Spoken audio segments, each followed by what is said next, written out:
It's time. It's time to do the thing. We're doing the thing now. Doing the thing. We ready? Let's do this. What's going on? Hello. Welcome to Order 42. I am Rob. And we're here. And so are you. Caleb's here. That crazy Greek is here. How are you guys doing? Good to see you guys. Yeah, it's been a week of catching up on some shows. Watched got totally caught up on Better Call Saul. By the way, Better Call Saul, not giving anything away, but the way that AMC did this was actually pretty smart. Because my thought was, okay, I'll wait until the second part of the season. Okay? And then I'll get AMC Plus for like a month. And that'll be like $9 or something, right? And then I'll just get caught up and then finish off the season. No. AMC Plus only gives you the last 4 episodes.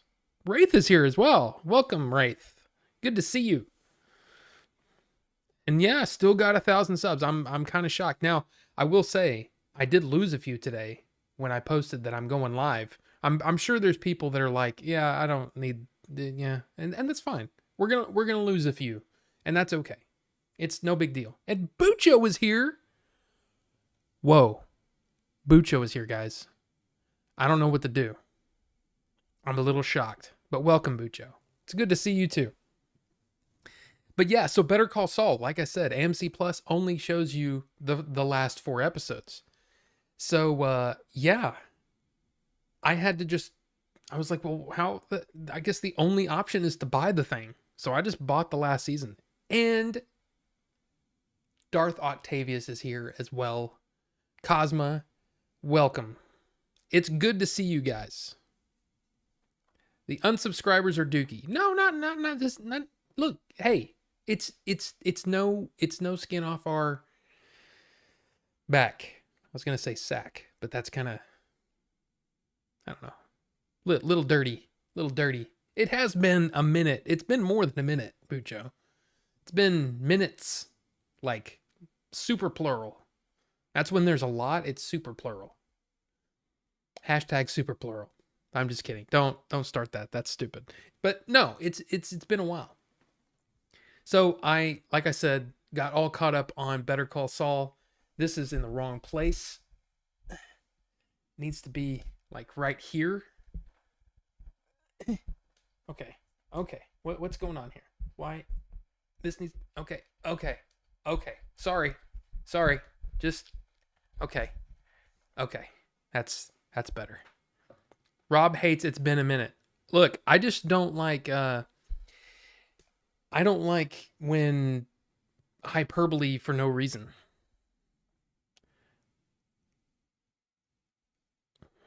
Okay.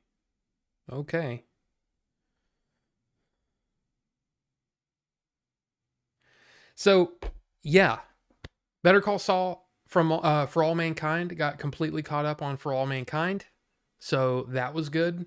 That's a great show, by the way. If you have the ability to watch that, I would say do it. It's a good show, especially if you like, alternate history kind of stuff, because it's basically the space race, but instead the Soviets land first. The Russians land first. I guess look, in the time of the show, they're the Soviet Union still. So they're called, yeah. Anyway, the Russians land on the moon first. And it causes this ripple effect that changes American history. It changes Russian history. It's cool. It's a cool show. So, and I think it's the season finale on Friday. So there's that. And you do work that wood. Oh yeah. Bucho works that. He works that wood. Ooh. Hyperbole like, oh my God, this new Marvel movie is the best comic book movie ever. True. Exactly. And when I said that I think that the Sandman is the most faithful adaptation, probably the best adaptation of any medium ever, It's true because I actually believe that. And BP is here as well. Welcome, BP. How's it going? Isn't that that's you, Star Fox, isn't it? Welcome. So yeah, I believe that. I actually think that that's the truth. Doesn't mean that it's true. Constantine. It is Constantine, which, hey, I always said Constantine.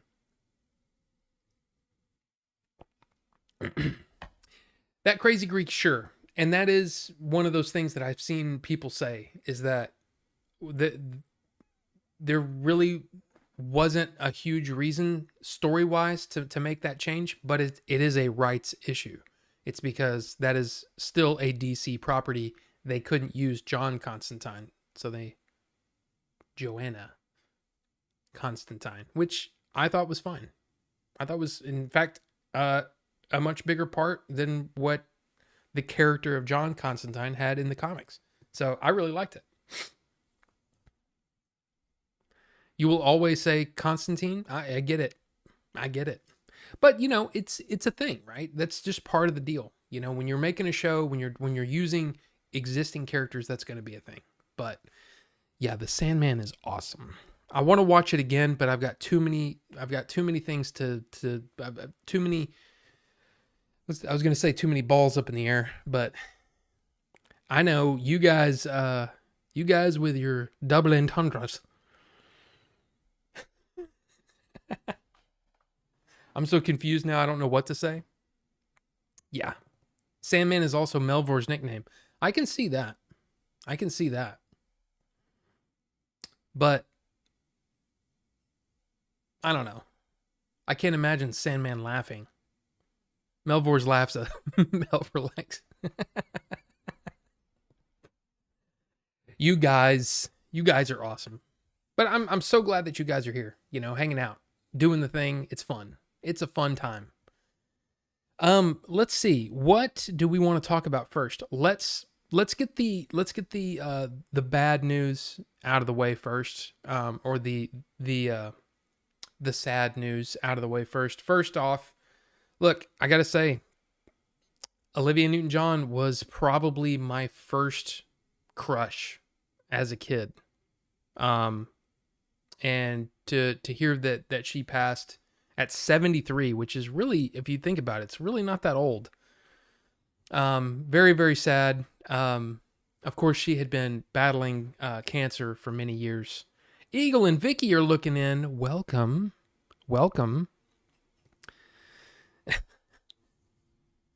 But yeah, it was beautiful, talented, many hits as a musician.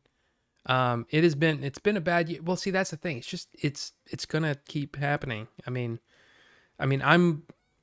look, I don't want to say the names, but there are some big actors, big movie makers, people behind the scenes. Yeah, it's gonna be rough here in the next few years. I'm just saying, it's gonna be rough. But look, I was never a huge fan of Grease, just not a fan of it. It was something that at a young age, my sister made me watch. Wasn't a fan, but I have to hand it to Olivia Newton-John. She was a star. She was just a star. But then some other news, which I'm not sure, this hasn't been getting the attention that I thought it would. Lars Von Trier, director, diagnosed with Parkinson's. I will say that I have never been a huge fan of Lars Von Trier. His movies were almost like meant to made you watch. That is true. Made me watch. Yes. Along with Partridge Family, things like that. Brady Bunch, not a fan of those shows. But anyway, yeah, I was never a big Lars Von Trier fan, but this is horrific news for him. I mean, he's in his 60s, and to find out that you have Parkinson's, it says he's in good spirits and is being treated for his symptoms. I'm just gonna say good luck to him. Yeah, he's just one of those. It's almost like he's trying to offend people, and it's never been my thing. You know, it's like anything gratuitous. You know, it's just not my thing. But I know that Lars Von Trier definitely has his fans, and I just want to say good luck. Good luck to Mr. Von Trier. And also, I don't know if you guys heard about the Anne Heche situation where she drove into a house and she's in critical condition. That's a thing too. I mean, I don't even know what to say. And in fact, it was I don't know if you guys saw this. Like, this was trending for a while. It was a crash on I think it's La Brea in Los Angeles, and this woman like slammed into cars, like didn't even stop, and it was insane. And apparently 6 people died. The driver did not. But yeah, a lot of people were saying that a celebrity was involved in this crash. This happened at the same time, you know, this Anne Heche situation and then this other situation. But yeah, I mean,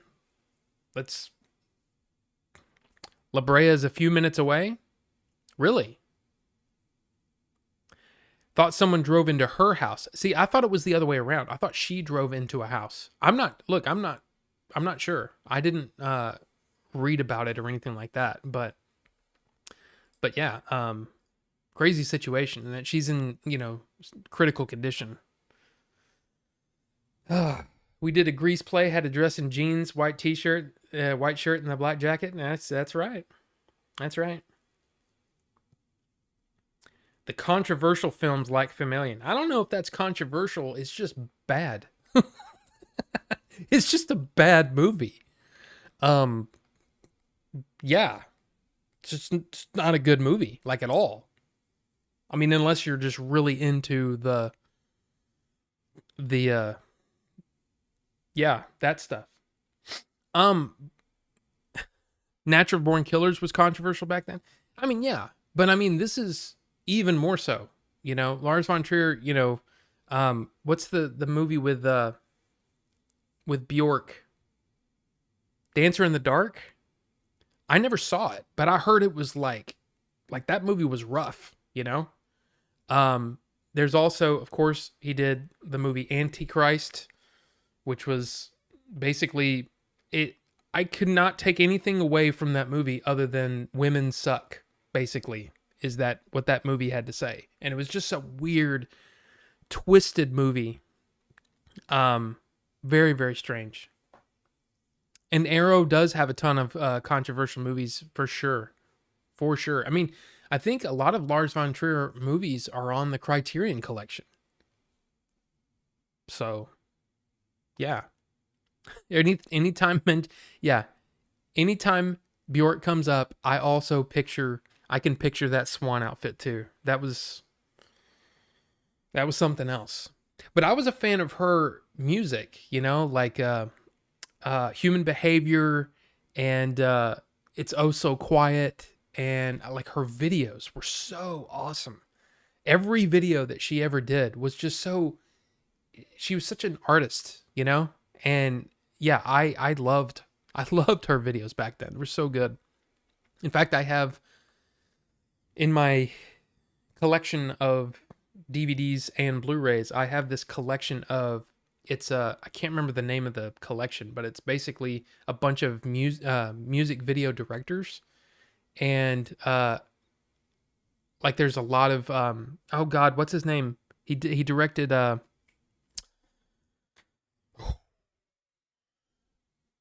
Be Kind, Rewind. Michel Gondry, Eternal Sunshine of the Spotless Mind. He started out as a music video director. And so I've got a bunch of his music videos, and a lot of them were some really, really interesting ones. And then there's a Spike Jonze, and I can't remember the other one. But anyway, it was awesome. So yeah, I think of the Swan, but I also think of those videos because those videos were Man, good stuff. Good stuff. And yeah, that's the best thing about Arrow and no, it's not Fincher. It's not Fincher. It's I want to say it's Chris Cunningham. Fincher was never part, and he did start out in music videos. In fact, I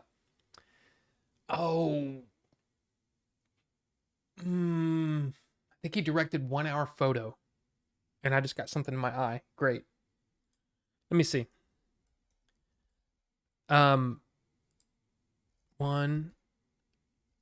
Hour Photo, 2002, directed by Mark Romanek. He did some, but that's not actually the director. He's also a music video director, but he's not the one that I was thinking of. But yeah, hot take. I really liked Alien 3. You're not alone, Wraith. I have always liked Alien 3. Alien 3 is definitely better than Resurrection, but the assembly cut of Alien 3, which it's 30 years. It's been 30 years since that movie got released, Alien 3. Which is kind of insane to think about because I remember seeing it in the theater. In fact, my dad took me to see Alien 3 and walked out kind of being like really disappointed. And it's, because of how the movie starts, right? Kill off 2 characters and it's like, ugh. You're good with the theatrical cut. Me too. I've always liked it. There's definitely problems. But I still like it. I've always liked it. What are you going to do? But speaking of Arrow, I wanted to bring this up. 12 Monkeys. The Arrow edition, 4K edition of 12 Monkeys. If you bought this, there's actually an error on the disc, and you can actually contact Arrow and they'll send you a replacement. I did that probably a month ago, and I got the replacement disc today. So if you bought this 4K and you want the replacement disc, it's a free replacement. You can do that. And I think, let me see if I can just find it real fast. Arrow 12 Monkeys 4K replacement. Bam. I'm just going to put this right here. So yeah, what you'll end up doing is it'll go to this page, 12 Monkeys UHD disc replacement program.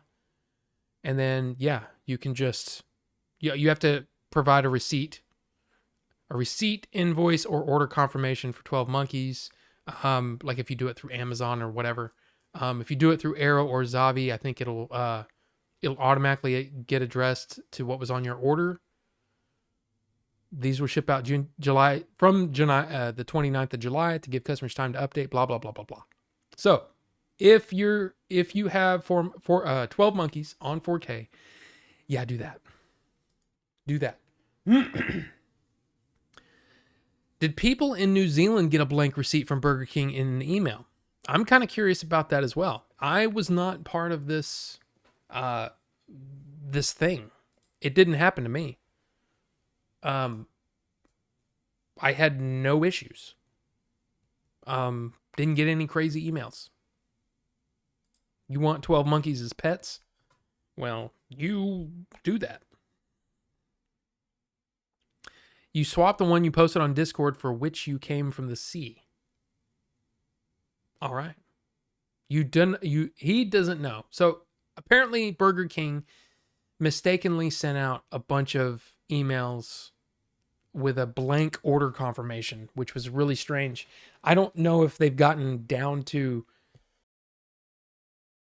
I don't know why that happened. I don't think they've come out and said, hey, this is why this went out. But yeah, so like millions of people apparently got a blank order confirmation for Burger King.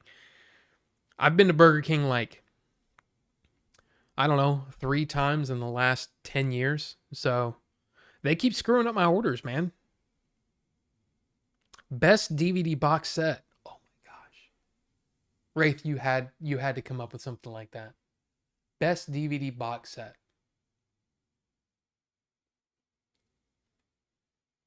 I'm tempted to just say Alien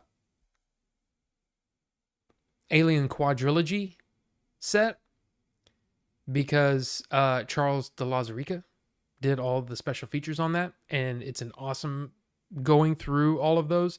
Amazing. You got an order receipt email, Christian? For what?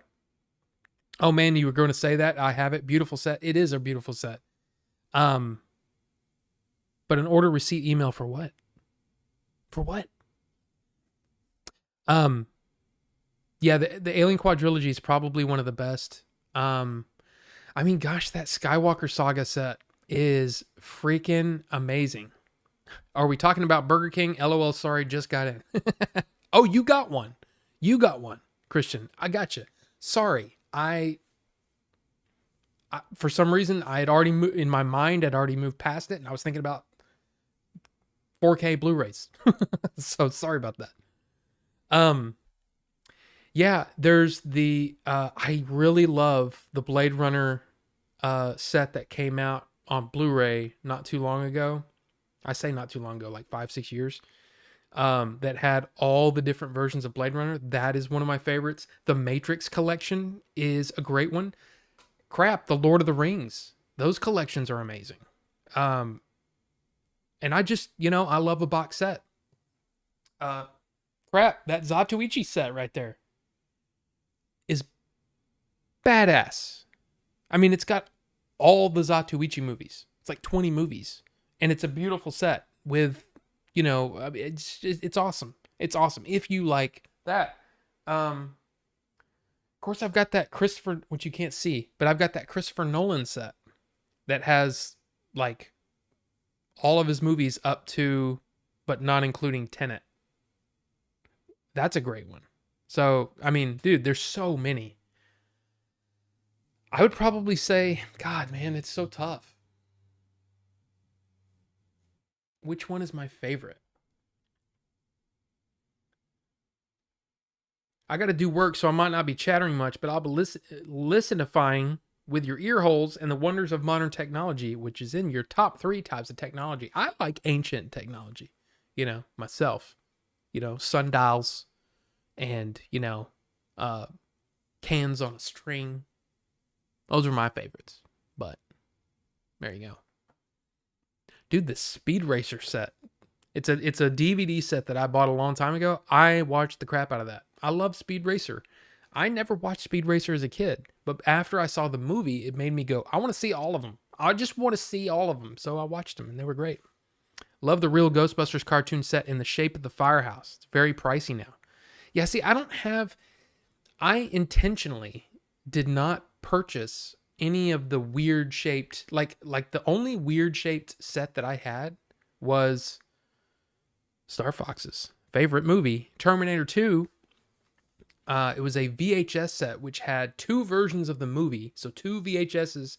One was the original cut, one's the director's cut with the alternate ending and all that stuff. And then another VHS had 3 VHSs in it. And the last thing was all the special features, documentary, stuff like that, which was really cool for back then. It was a VHS set. And it had the holographic Terminator on the front. It was a really, really cool set. I'm just curious. Terminator 2 VHS collectors. Oh, there it is right there. Jeez, man, that didn't take long at all. Oh no, it has. Okay, wait a minute. I'm misremembering. Here's the set that I'm talking about, but it actually comes with both movies. I didn't. But that's the one I remember. 3 VHS, the making of the films. See, I thought this one had the. Maybe I'm misremembering. And I'm just thinking of like all the stuff that was on here. I don't know. But yeah, this is the set that I had. That was one of my favorite sets for a long time because it was just freaking cool. But I mean, it's not a Blu-ray set or a DVD set. But yeah. And Carbonite is here. Welcome, Carbonite. Good to see you. Wasn't there a DVD set that came in the shape of the skull of the T-800? I remember one that had the arm. I don't remember. I mean, I'm sure there was. They were doing all kinds of crazy ones back then. Yeah. So I mean, I think so, but it's been a while since I've gone to look for those. So not sure. But moving on just a little bit, you guys will remember this whole thing where I want that copy of The Hobbit that's right there. I want this, that yellow copy of The Hobbit that's in the permabound or like a hardback. I want this, right? I've showed you this before.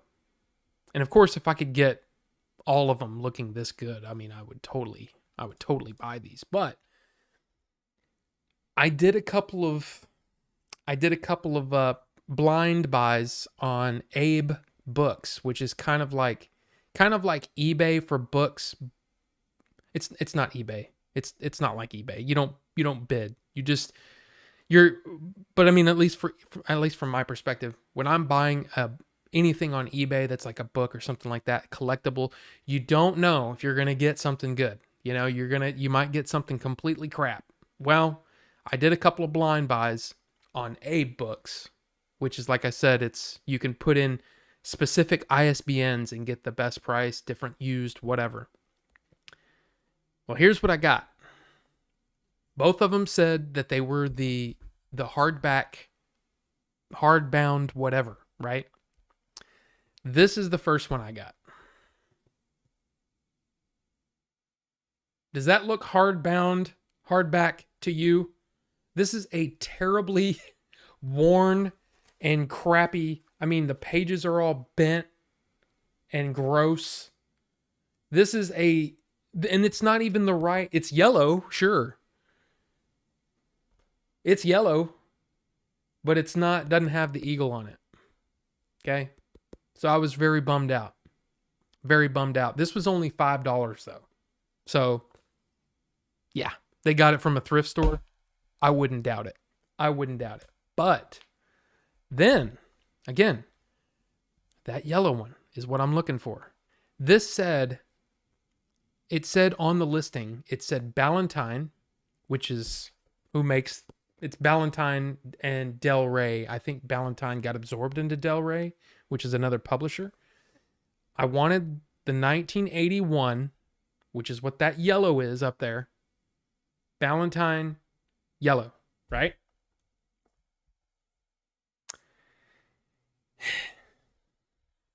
I mean, this is a hardback, but this is the previous version.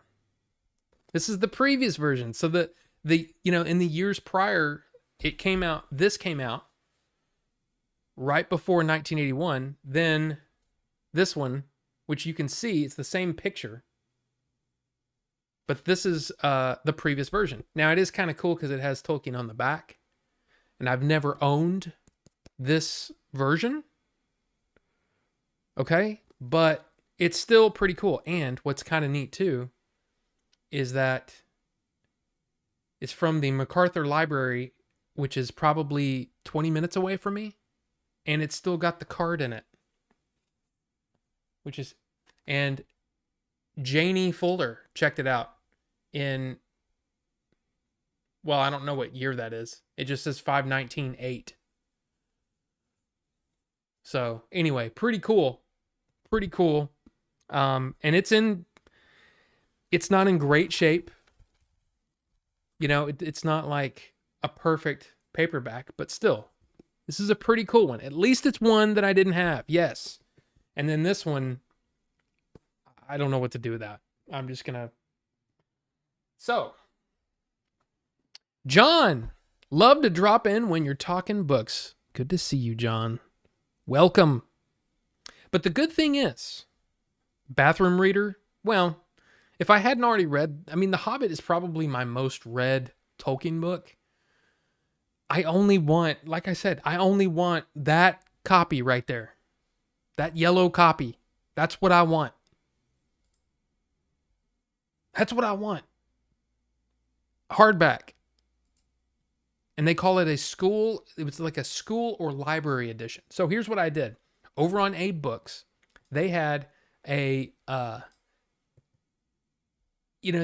of have listings like eBay where it kind of tells you, all the details, the details you need to know about each book or whatever. So I'm reading and it says Ballantine, 1981, School and Library Edition. And one says new. And I'm thinking, So I go to that store, because it's just like eBay, you can click on somebody, like you can click on the name and you can see all of their auctions. So I go to them and they have all 4 of them in the, whatever you want to call that, turtleback, permabound, school library edition. So I emailed them. And this was today. I emailed them today and said, here's all of the listings that I'm interested in. Can you send me pictures? Because I don't want to drop $100 and something because they're kind of expensive from this company. I said, I don't want to drop all this money on, I can't see what I'm buying. I need to know what I'm buying. So can you send me pictures of this? And I even gave them their part number or whatever. So hopefully they'll get back to me. And I said, at least give me a description of what editions these are, because there's so many.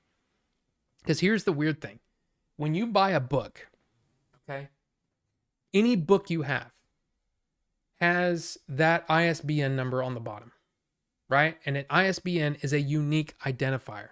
So every book that I know of in the world has a unique ISBN number. Okay? For whatever reason, the permabound versions of these books are all listed under the same ISBN number. So if I pull down my other copy of The Hobbit, it's technically the same ISBN number. Or in this case, there's no ISBN number. There's no listing. So if I open this up, it will probably have the ISBN from this paperback edition, because what they're doing is that they're taking off the cover and making it into a hardback and then rebinding the book. So it's really, really difficult. It's like a custom binding.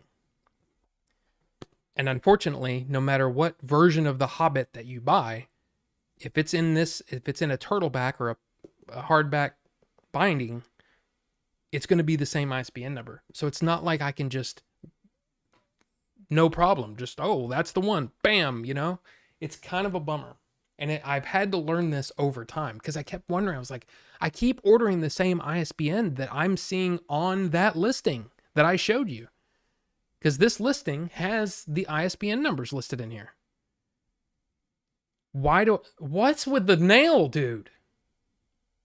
Oh my God. That's gross. Sorry. I didn't know that was going to come up. That's gross. So anyway, I've had to learn this, just trying to figure it out. And this is one of those things where if you're trying to get a specific edition of a book, typically it's pretty easy. I just happen to have picked one of the most difficult ways, or one of the most difficult books or whatever. Holy crap, everybody. Game Dave's here. Everybody be on your best behavior, okay? Because Game Dave keeps things PG, okay? He keeps things PG, and I try to keep things PG. So look. Oh, the nail's gone. Okay, see, that's better. Dirt gets cornered. That's a better ad. Thank you, Worth Point. It's actually a Google ad, isn't it? But good to see you guys. Good to see you, Dave. I miss you, Dave. Are you coming to Retropalooza? Please say yes. I would love for you to be here. And in fact, you let me know, because if you need a place to stay, you've got it. Okay? Now it's not going to be all plush like your place, but It's probably better than Jay's. Just saying. Just saying. And there's no, what do you call it? No air mattress here. Okay? Just saying.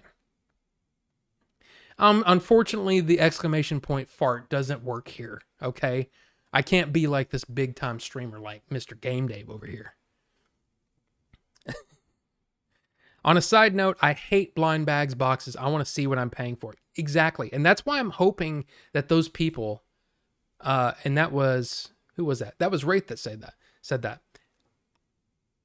Unfortunately, it's not really that I'm blind buying something, if it makes sense. I'm just buying something that happens to be a bucket of all of these different editions. So it kind of sucks. And they always,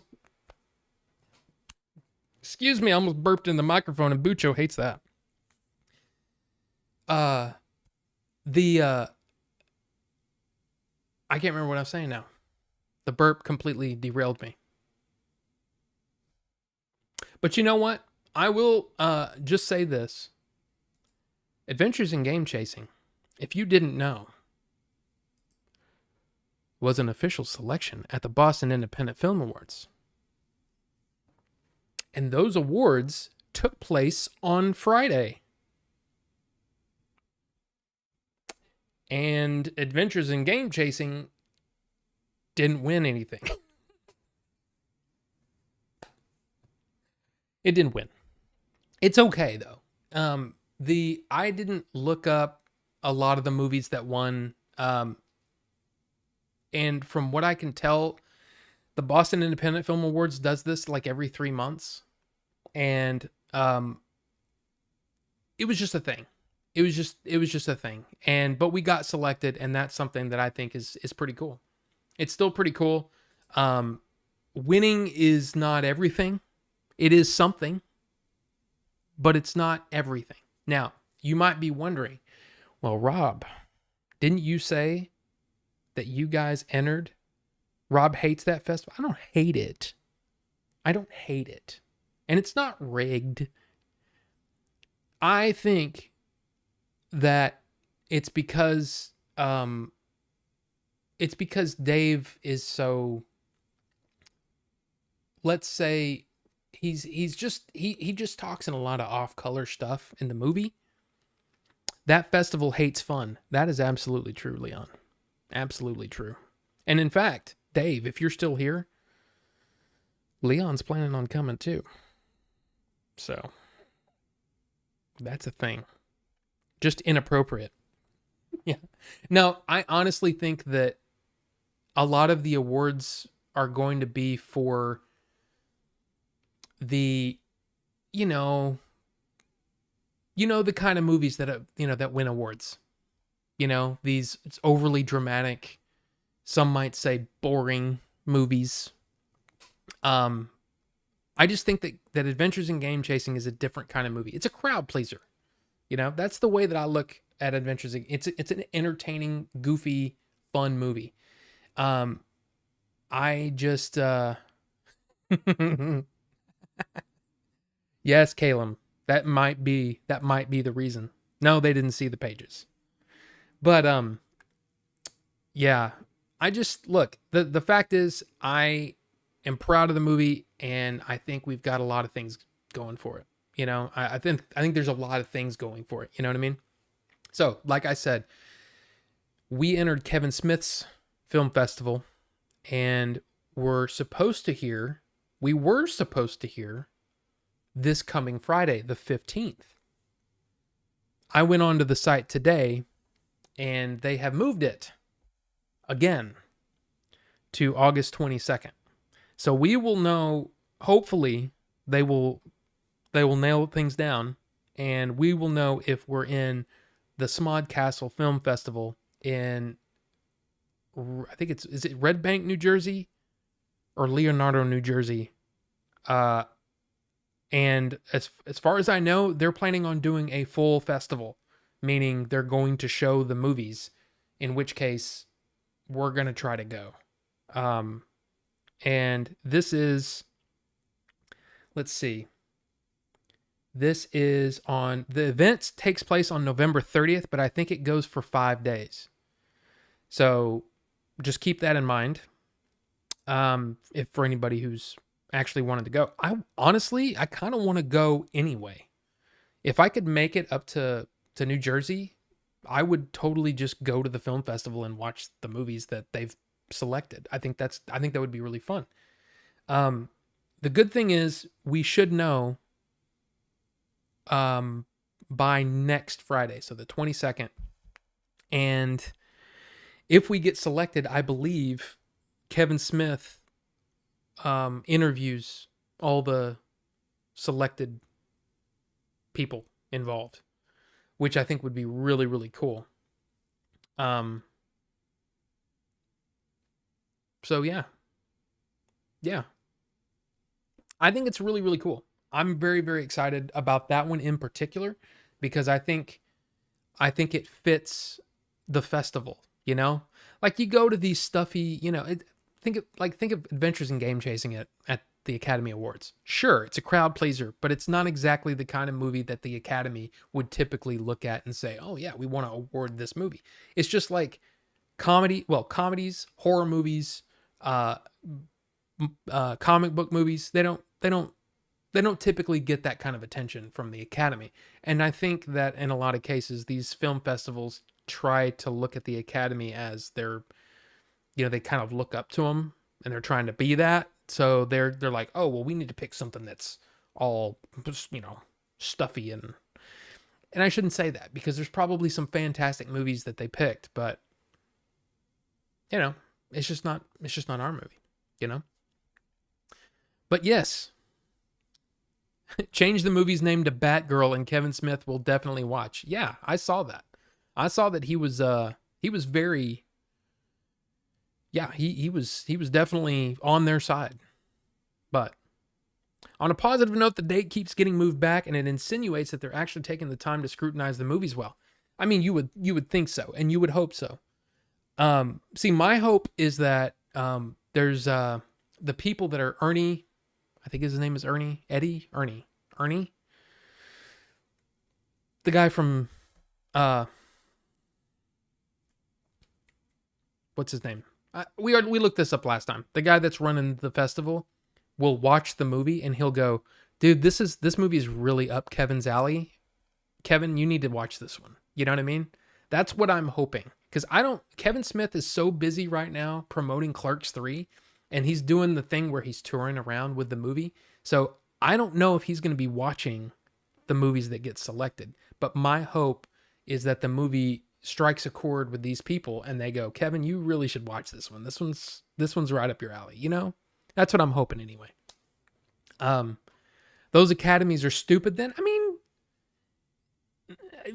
mean, it's not that they're stupid. It's just like, look, okay, Caleb, here's a great example. Caleb loves his horror movies and he loves his Monster Hunter movies and his Resident Evil movies. And some people, I saw Star Fox posting about Highlander earlier. I can't stand any of those movies. I'm sorry, but they're just not mine. They're not for me. Just like I guarantee you, there's some movies over here on this rack and in those boxes in my closet, guarantee you're going to go, Rob, that movie sucks, man. This is a boring ass movie. And I'm going to be like, no, look at me and Leon. Leon and I barely agree on any movies. We do agree on some things, but for the most part, we have very, very different tastes. Just because they have different tastes doesn't mean they suck. Rob hates movies. Oh no, I love movies. You know me, I love my movies. But yeah, it's just a thing. I think they're just rewatching Adventures of Game Chasing over and over again. Dude, that'd be really cool. They're like, okay, look, here's the deal, guys. We're gonna select your movie, but I'm telling you, you're probably not gonna win anything. But you guys should come out because you guys are right. You know what I mean? It would just be cool to be included in that group. It's selected would be great. If we won something, that would be great. But just to be, just the fact that they're watching it is like kind of crazy, that all of these different film festivals, they're watching our movie. It's pretty cool. It's pretty cool. So, hopefully it was nothing to do with the effects. Same guys who did Batgirl, Dead, Andor. Same guys I did Rebecca and Dark Tower with. Well, that's the thing, though. The effects, if you really think about it, can you think of a time when effects ruined the story? Or the effects were so amazing that it made the story better? I don't think so. There are good movies and there are bad movies. There are good movies with bad effects. There are bad movies with good effects. Jupiter Ascending is a gorgeous looking movie, but the movie is terrible. What was that movie with Valerian? Did y'all see Valerian? That movie is awful. Okay? In my opinion, it is an absolutely awful movie. Looks gorgeous. Like, amazing looking movie. So, all I'm trying to say is, I don't think anything for Batgirl in particular, it wasn't the effects that were the problem.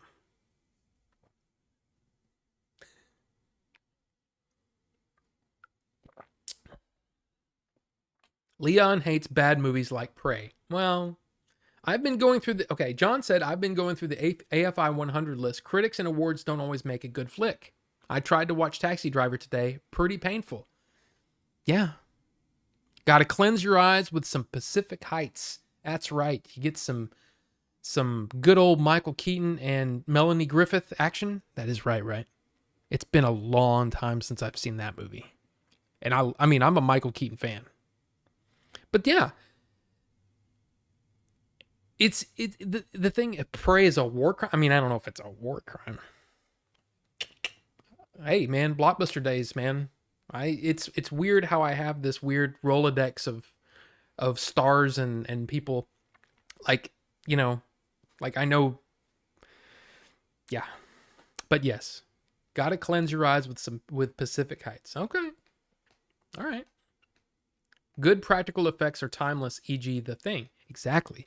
But see, that's what I'm trying to say is I don't think it has anything to do with... I just don't think effects... Like, okay, Rise of Skywalker. That movie's gorgeous. Looks great. Not a good movie, though. You know? And some people would say the same thing about The Last Jedi. And that's fine. But it's... I'm just saying that typically the technical aspects of a movie don't make it good or bad. The story is what makes it good or bad. The characters and the story are more important than, and that's why, like, when I talk about my, you know, like when I'm grading a movie, kind of, you've got one side is the characters. Are the characters good? One side, it's a three-legged table.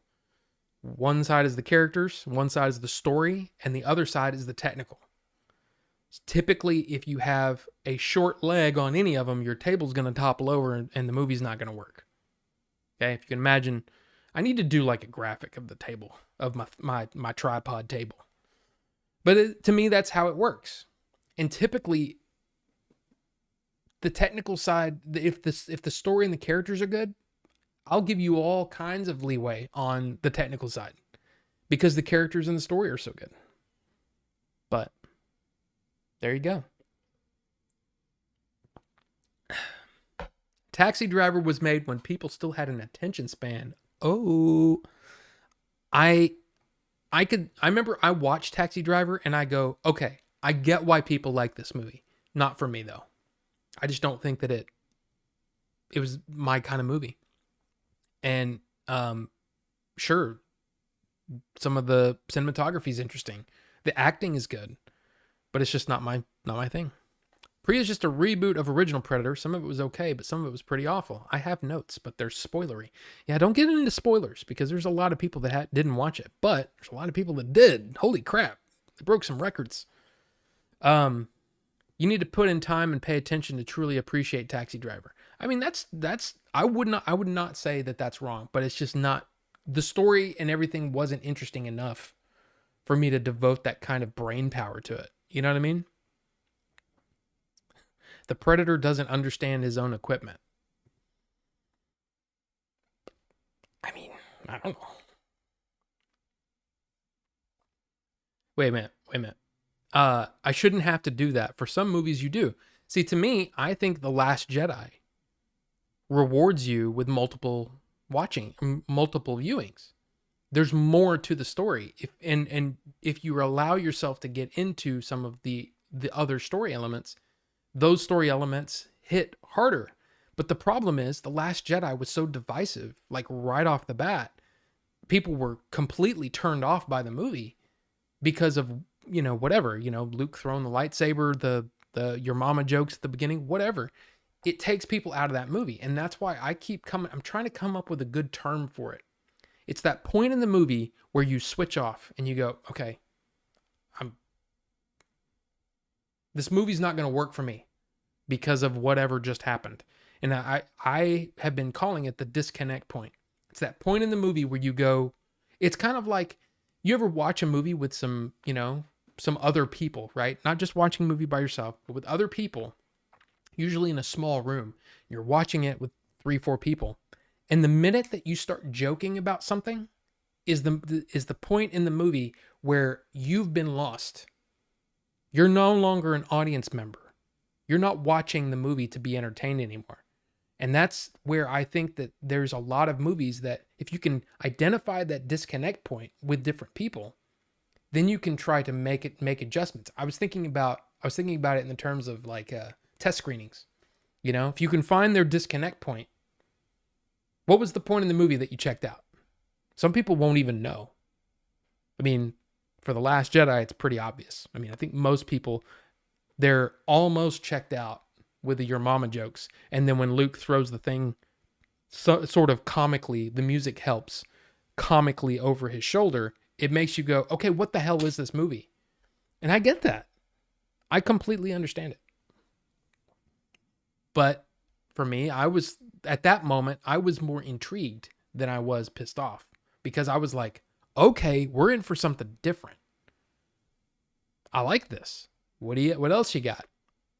And your mama jokes never bother me. Humor is subjective, period. Like, my wife thinks that whole scene at the beginning is hilarious. She thinks it's funny. I don't think it's funny, but I don't hate it either. But there you go. If I have to do that, then the movie automatically sucks. See, I don't agree with that myself. I mean, look, Star Fox, you do your thing, But all I'm saying is that to me there are some movies that reward multiple viewings and reward you getting into. It's like when you're just sitting there trying to figure out what's going on, that's where you can get lost real easy. It's the second time through where you go, okay, I know what the story is. Let me view the movie for what it is. And that's still hard to do, especially with Star Wars for me. But anyway, if every movie were the same, it would be very mundane. Wraith, you got it. You have to have autism to understand alien technology. Source established in The Predator. Rob loves Look Who's Talking. Look Who's Talking is one of the first movies that I remember seeing by myself. With Bruce Willis and John Travolta, and yeah. It's not great. Not a great movie. I like Predators. You like Predators, but didn't like The Predator, despite Olivia Munn being in it. Yeah, The Predator was not my favorite, like at all. I loved Predators, though. Predators was pretty good. I like my unofficial ranking for Predator movies. The Alien versus Predator movies, dump them. Get them out of here. Don't like them. Don't like either one of them. Even though I've said it many times before, but Alien versus Predator Requiem, there are scenes that are awesome. And some of the CG is really, really like, okay, holy crap, that's awesome. The part where the alien, it drips on that guy's face and his face is kind of melting inward, as he's laying on the ground, that's awesome. And that was Miguel Guerrero, who I had on this show. So Miguel Guerrero's awesome. And I always thought that scene was cool. But anyway, so it's Predator, Prey, Predator 2, Predators, The Predator, way down here. That's just me. I liked Prey, but I get it. Look, everything that people have said about it, I go, yeah, I can see that. Because think about it. You might have been at that disconnect point where the movie's no longer working for you. And for whatever reason, I have, I wouldn't say, I don't even know what to call it. I have a high bullshit-o-meter. I don't know what to call it. The disconnect point is really hard for me to hit. It really takes a lot for me to be taken way out of a movie, so much that I start making fun of it or start going, okay, what is with this movie? It takes a lot. And usually that's why I don't like to watch horror movies, because I can't even get into it because I'm sitting there, I can't see the movie because I'm rolling my eyes so much and I can't even see the movie, right? So it's just not for me, and that's fine. Where does film score fit in on the three-legged table? There have been movies with great storylines and bad film scores, and it literally takes you right out of the theater. John, I would say that film scores is that is a bonus leg. I don't know. It's probably in with the technical leg, at least to me, because a good film score can make a movie better. But if the movie, see, here's the thing. There are good film scores, and then there are scores that you say, oh man, I want to buy that film score. But the problem is the film score is not doing service to the movie if it's drawing attention to itself. At least that's my opinion. Film scores should be supporting the movie. And that's why a lot of John Williams music, other than the main themes, for the most part, it's in the background and it's supporting the action. And it's doing exactly what a good film score should do. The themes that you remember are typically for action scenes or for huge dramatic scenes like the Force theme. But that's how I look at it. So like Inception is not a great, to me, it's a great movie. I love that movie, but the film score is almost too forward in that movie. It's almost taking over. And because I love the score so much, I think that's why I love that movie so much. But it doesn't mean that the story and character work is good, but it's not great in Inception. Just saying. And this is coming from a guy who loves that movie and can watch that movie. Like, I could turn this off right now and go walk in there and watch Inception. I love that movie. But yeah. So it's almost like a bonus leg to me. But the other way around. It's an inverted bonus leg. I need to think out my what do you call that? My examples better, I guess. I don't know. Speaking of Michael Keaton, looking forward to Beetlejuice 2. I would love it if Beetlejuice 2 actually happens. That's one of those that they've been talking about it so long, I'll believe it when I see it. So I thought the point of the new trilogy was to rob the fans of their money. I mean, rob? No. See, that's the thing. I think that in a way, I mean, I know you're kind of making a joke there, but you're also kind of pointing out what some fans actually believe. That they were robbed. No one forced you to go watch the movie. I've seen plenty of movies that I walked out of the theater going, yeah, that wasn't great. I'm kind of, But you know what? I paid for an experience. I got that experience. Whether it's good or bad, I got the experience. That's what you're paying for. So to me, it's a different thing. But it's the idea that maybe it's because they bought so much Star Wars stuff in the past that somehow entitles them to having a say in the way things go. It's not the way it should work. I'm just saying that's not the way it should work. It shouldn't. Now, when you say, hey, George, release the freaking original trilogy unedited, unaltered, just scan it in with the 4K or 8K or whatever it is now, scan it in and release it on Blu-ray on the highest format that you can, and preserve the work that was, all these amazing guys. If you watch Light and Magic, these guys did amazing work. Show that shit off. But at the same time, I get it from his perspective. He's like, look, I get that you guys love the movie. I get it. The fact is, it's not your movie. It's my movie. I made this movie. And you know what? I have the ability to fix some of the stuff that never worked to me in the first place. I get it.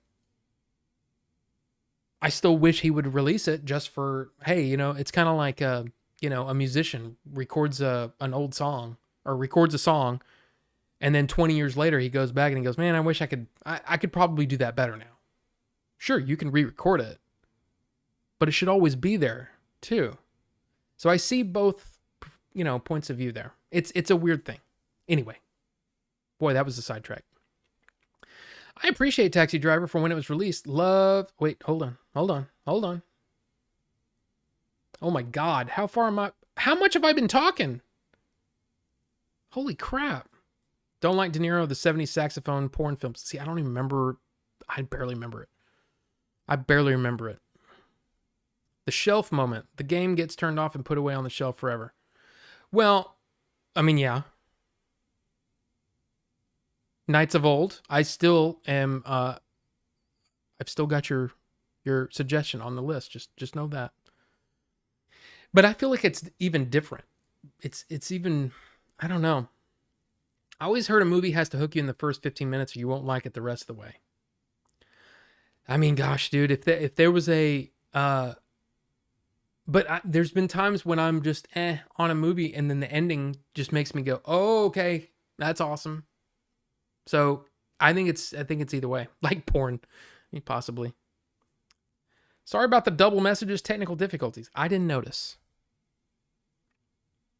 Predator, then Prey, then Predators, then Predator 2. See, there you go. I mean, Star Fox is pretty close to mine. Some movies are like songs. You need to experience it again and again to find things you missed before. Then you'll find an appreciation for it and eventually like it. Wraith, that's happened to me multiple times on different songs.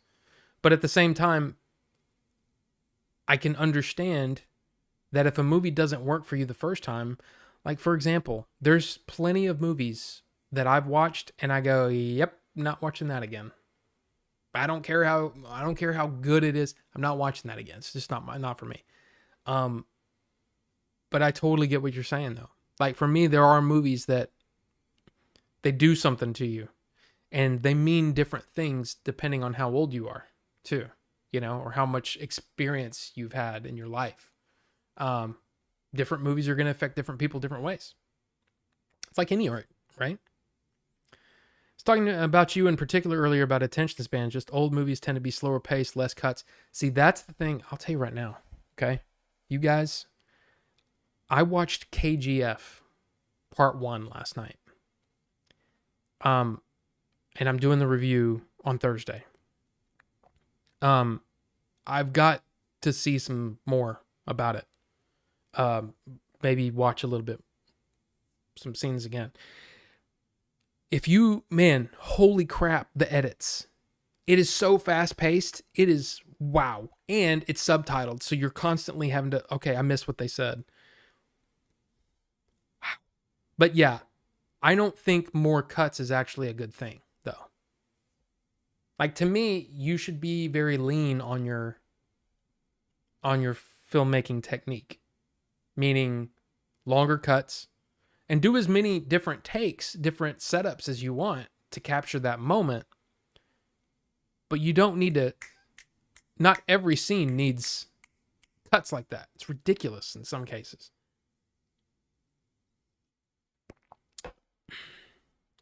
You would think you would have a high tolerance of BS considering I like horror. I mean, Rob's disconnect for Bayformer, Shia LaBeouf's name appears on screen in the opening credits. I love Shia LaBeouf. I've always liked Shia LaBeouf. What takes me out of that movie is how long it is before you see a freaking Transformer. But you're not getting me to talk about Transformers again. Some slower movies are all right to me, but I have to make myself have time and attention. And see, that's the thing. There are movies that, slow movies that have great pacing, you know? I'll tell you what, Seven Samurai was a movie that I was shocked when it was over. I was like, dude, it's a long movie. But I was enjoying it so much that it just flew by. There's just some movies that do that. Kingdom of Heaven, the director's cut of Kingdom of Heaven is so good that the movie's over before you realize it. And it's crazy. And from what I hear, the theatrical cut, which is like 30 or 40 minutes shorter, feels like a slog because you don't know what the hell's going on. The film score for every Nolan film is just someone turned the bass up. I mean, Mad Max Fury Road, that's a good one, Wraith. I like that one a lot too. I can enjoy as far as Gremlins when it comes to horror. It's weird. Inverted third leg. Man, Caleb, you're gonna catch every one of those, aren't you? Apparently I'm weird because I thought Lightyear sucked. I haven't seen Lightyear yet. My disconnect point for a movie usually comes when the thinly veiled or political or social agenda that has nothing to do with the story itself. Look, and that's a thing. That's definitely a thing. In fact, a lot of people said that, not Gary's here. Hi, I'm sorry. I'm behind on the chat. I am terrible. So sorry. I'm still trying to catch up because I talk a lot. People get me talking, you know? That's what happens on a talk show. Anyway, yeah, I've heard great things about Lightyear and not great things about Lightyear. So I just need to watch it, I guess. But Prey apparently has hit people like that with the political or social agenda. And for me, I guess we'll see. I haven't seen it yet, so I don't know. Let's see. Oh, I get people riled up when I stated stuff I didn't like and the Twitter warriors come. Yeah. That's why I like Twitter. It's like, who do I want to fight today? You know what I mean? Yeah. Oh, you're closing up. Star Fox is closing up. I've gotten to a point where I now turn off a movie if I'm losing interest. Latest casualty was Jurassic World Dominion or whatever it's called. 15 minutes. Nope. Yeah, I'm afraid to even think about that movie. But sometimes where I watch a movie makes a massive difference. I saw Blair Witch very, very early and the crowd was silent and like WTF and it was scary. Saw again and crowd was talking and it was ruined. See, that's a weird thing because I saw it before it was actually like theater for whatever reason. I don't remember how. I got into like an early screening of it. And people were freaking the hell out in that movie in the theater. And somebody got, I guess, motion sickness and threw up. There's a Mexican food restaurant around the corner. Somebody threw up Mexican food all the back of the theater. So it's weird. My memory of that first screening is people freaking out, screaming, and then smelling partly digested Mexican food. Just kind of gross. But I still love Blair Witch Project. It's a great one. And to me, I've said this many times.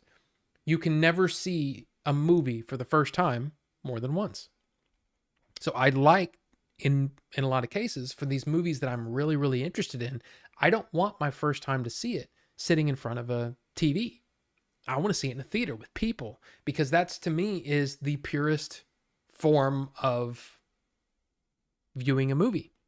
So I like going to the theater just for that purpose, is to see the movie the first time there. Doesn't always happen, get busy, whatever, and I miss movies.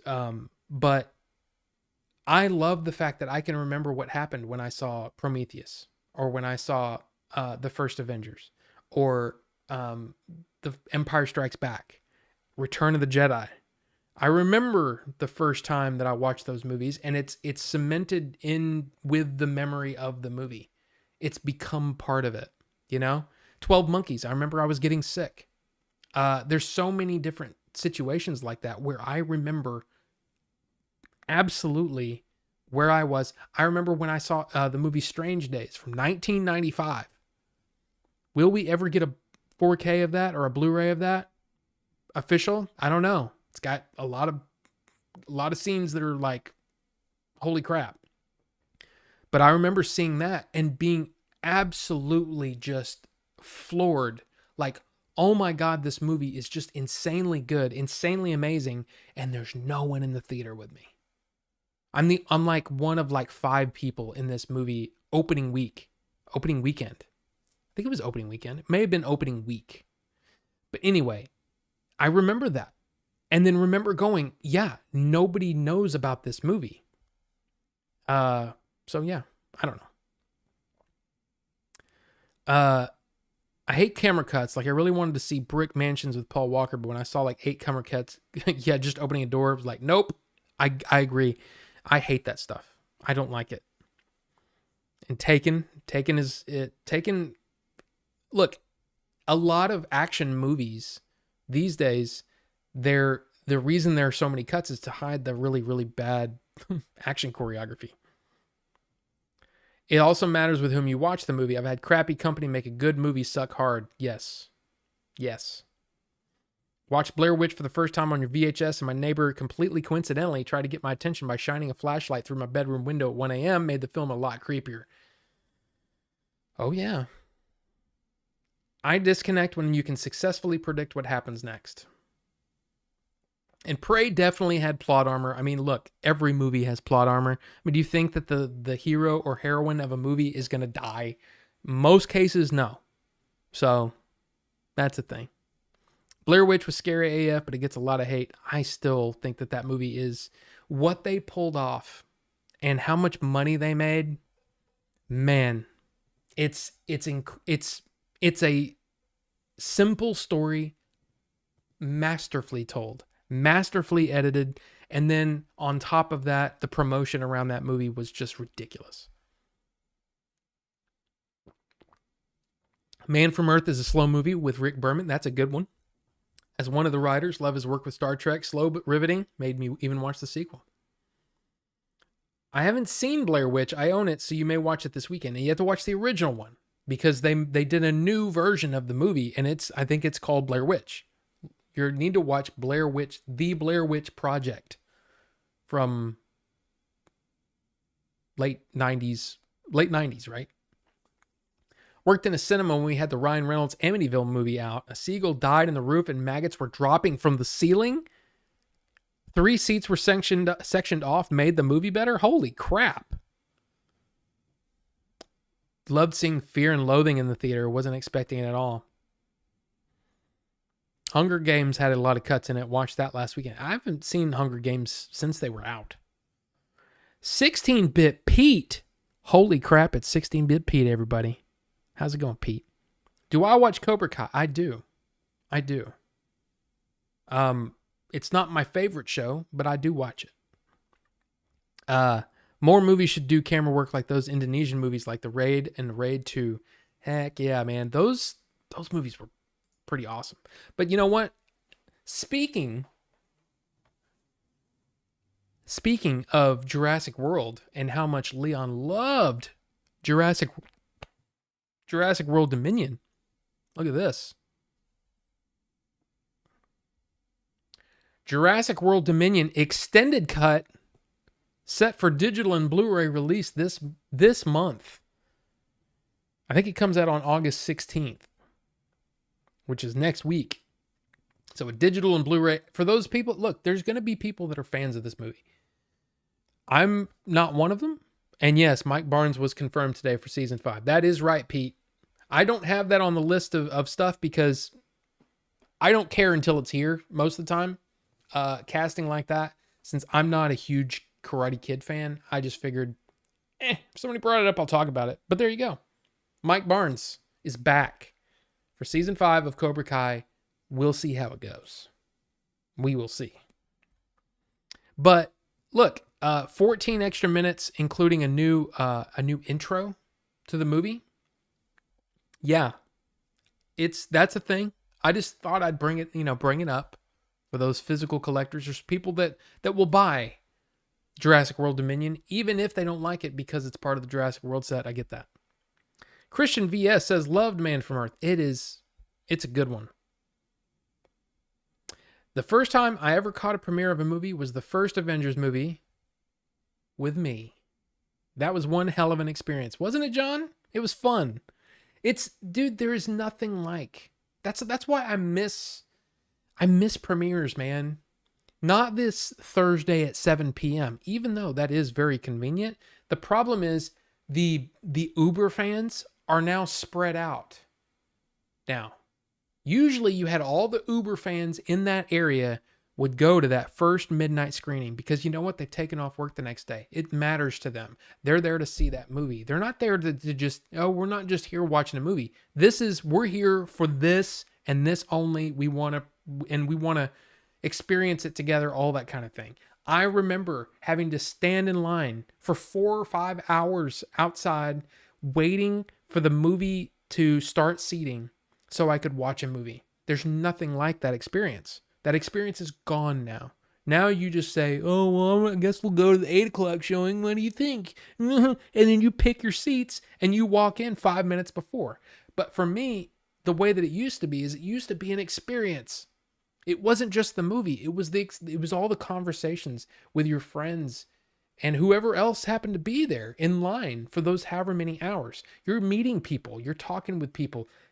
When you go to a Star Wars premiere like that, guess what? You're talking to the people that are dressed up. I saw a guy who was probably the best Obi-Wan I'd ever seen.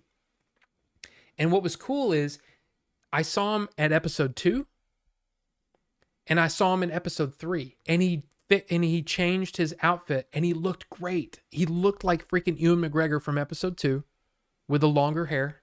And then he had the short hair in episode 3. He was awesome. And that's the kind of thing that you just don't get anymore. So, you ever seen We All Scream for Ice Cream, D-rated horror film? I have not, Pete. I am not a horror film connoisseur. I'm more of a non-horror movie guy. And it's not because I don't like good horror movies, like really, really good ones. Like the really good ones, you know what I mean? I like a good horror film, suspense film, whatever you want to say. But most of them, especially when they get goofy, is when I check out and I just go, nope, not my thing. Like original Texas Chainsaw Massacre. It's a great one. The original Alien. Great movie, you know? The horror classics, yeah. But a lot of them, they're just not my thing. Your first premiere was Indiana Jones and the Crystal Skull and got the Indiana Jones Lego set beforehand. Don't like the movie now, but it was a good experience. And that's the thing. I miss that. I miss going to movies with my other dorky friends. Now, most of my dorky friends live 45 minutes to an hour away from me and all that kind of stuff. I mean, going with my wife is fine, but it's a different experience, you know? It's a different experience when, you know, like I said, love my wife, but going to the movies with her is different than going to the movie with the guys. You know what I mean? It's different. It's just different. So, not a good movie. The Lego set was nice though. See, and that's the thing. To me, even going to those kinds of movies, that can be part of the experience as well. It's all good, man. It's fun. So all the prequel Star Wars premieres, lots of costume people. It was awesome, man. I loved it, dude. And we actually did our podcast at the premiere of episode 3, the first showing. And we did it at the it's a AMC in Plano, and it had the best screen. But there was people out there that were doing, I think I've told this story, where they were doing the charity thing. They were standing in line for episode 3, but they were also raising money for things or whatever. And it was some of the, like one of the groups in this area. And I was thinking, we're going to go do this and this is going to be dorky as hell. And you know what? They're some of the best people. I'm telling you, fans like that, awesome, awesome people. Hit the like button, people. And Jim is here. Oh my God, Jim. Welcome. Good to see you. But yeah, that was an amazing experience. I remember all the hype and fanfare when Blair Witch came out. Wished I had some of the store decorations. Yeah, some good stuff. It was some good stuff there. I've seen the Saw movies. I've seen the first one, which was fine. It was okay. People were going nuts over it, and I'm like, okay, it's all right. It's interesting. And then I lost interest. Remember the hype and seeing, oh my, Independence Day. Yes, man. Independence Day was holy crap. Everybody stop everything. Okay. Everybody's watching the Super Bowl, right? We gotta see this trailer. And oh my God, that trailer. I mean, I'm pretty sure that people's like tits exploded. It was just insane. The hype for that movie is ridiculous. Was ridiculous. Now it's kind of like, movie's kind of not great, is it? I mean, it was great back then. It was fun. Didn't age well. Not sure if I remember what premieres I've seen. Another cinema story used all my comps, free tickets for the month for me and 7 friends to see Kung Fu Hustle. At my cinema, those were the only tickets sold. Oops. Oh yeah, man. Oh man, Independence Day. That was an experience. Don't you guys end up using the same film camera that we used in Avengers? Yes. The Arri Alexa. Well, actually, we had the Arri Alexa Mini, I think. It was used. I know they used it in Game of Thrones. They've used it in a bunch of movies. Black Panther. They've used it in a bunch of movies and TV shows. But it's the camera body is one thing. It's really about the lenses. You know, the lenses are a big deal. But yeah. Mad when I saw it and they digitally inserted that helicopter shot to downplay the White House shot from the trailer. Downplay it. I think it's just because that was an unfinished shot.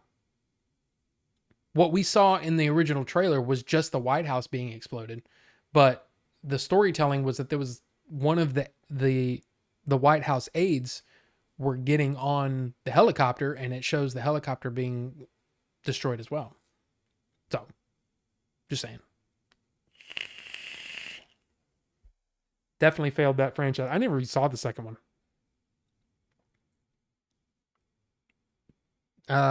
Grandma dragged me to see Independence Day after she thought the trailer. It was my second. Yep. That's a good one. We shot Game of Thrones on an iPhone 2. Hot scoop. Uh-oh. I seem to remember there being some sort of backlash over the shot and heard something about that helicopter being used to tone it down. I've never heard that before. I mean, it could be. And it could be I wasn't paying attention to that stuff as much. I don't know. 28 Days Later was a good day one watch, I bet. Dude, man, The Matrix. Holy crap, man. The Matrix was an amazing day one watch. Midnight showing. Everybody's there. Nobody knows if this movie's going to suck or not. Is this going to be another Johnny Mnemonic? You know what I mean? And we're sitting there, and that first shot when Trinity does her, her thing, and when she gets up, bullet time, and the entire crowd went, whoa. It was so cool, man. I remember another good one, 1995, Mission Impossible. You know, when he's doing the thing where from the ceiling and it's super quiet, you couldn't hear a thing in the theater. It was dead quiet. It was like you're the only person in there. Everybody just was holding their breath. Dude, amazing moments going to the theater and watching a movie. And then when with a comedy, when the big laughs happen, it makes it even funnier sometimes. Gosh, even stupid things when somebody will make a comment that is totally like not needed, but really funny, that can add to the movie, and that's what's kind of fun about it, is that it's almost like a live performance, even though it's not. I don't know. I was there opening day for that movie about the train coming toward the screen. The theater went nuts.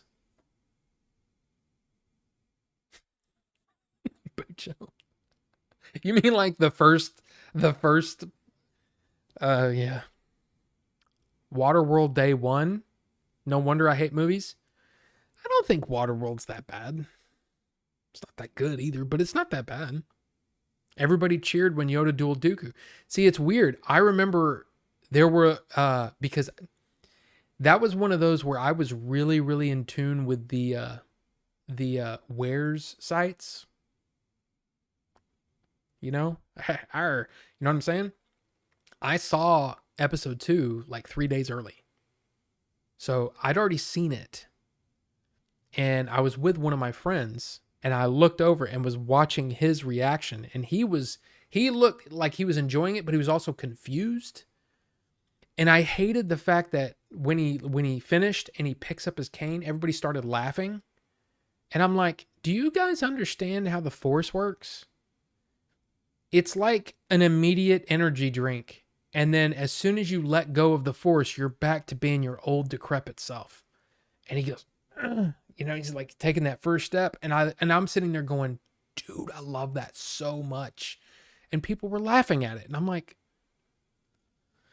okay, you know, sucker for post-apocalyptic zombie movies. Black Summer is probably one of the best horror shows I've ever seen. Insane pacing and love it. You already told me about that one, John. Army of Darkness opening night. Oh my God. Yeah, I didn't see Army of Darkness in theaters. Mars Attacks in theaters twice. Same with Fifth Element. Great crowds for both. Also seeing a comedy at packed theater is the best. It's really great. It really is fun. Ghostbusters 2, and at the end where they received the key to the city, everyone in the theater clapped and cheered. Yeah, the clapping and the cheering doesn't happen nearly as much as it used to. It used to be a big thing, and I think it's because most people are like, okay, I'm the dork that used to do this, but is everybody else like, are you guys on the same wavelength? Okay, no, I guess not. Like every now and then I'll hear it a couple of times, and then that's it. But Dooku is the most underrated Sith in the movies. Still want a Dooku Disney Plus series. Well, there is it's not a series, but it's a book about Count Dooku, and it's done like a play. So if you get the audiobook, it's like listening to a play about Count Dooku. I think it's called Dooku Lost. I can't remember exactly, but look it up. I hear it's really, really good. Army of Darkness is a classic for me. I watch anything Bruce Campbell does. Oh man, Bruce Campbell is pretty awesome. I mean, let's just be honest. He's awesome. But you know what? You know what it's time for? Do you know what it's time for? It's time for Have You Seen This? Hey, how you doing over there? Come on over. Yeah. Hey, got something. Yeah, maybe behind the dumpsters over here. I got something to show you, you know? I mean, seriously, I got something to show you, you know? Have you seen this? Yes. It's time. That's racist? No, it's not. Oh wait, I might have missed something. Kung Pao. Oh, Kung Pao. Is it Kung Pao that was racist? Or was I racist? Against New Yorkers? Nah. I can talk like that anytime I want. Little Italy has some good food. That's right. Oh yeah. Grievous's true strength like it was portrayed in the Clone Wars cartoons? For sure. I really, really like all of the cartoons. What the hell are you guys showing guys behind dumpsters? I mean, I don't know. Things. But this is the point of the show where I find things on the internet that I think are cool and I want to show them off. And sometimes they're cool. Sometimes they're just funny. Sometimes they're like, oh, isn't that cute? But sometimes they're just whatever. So here we go. First, I found a strange liquid.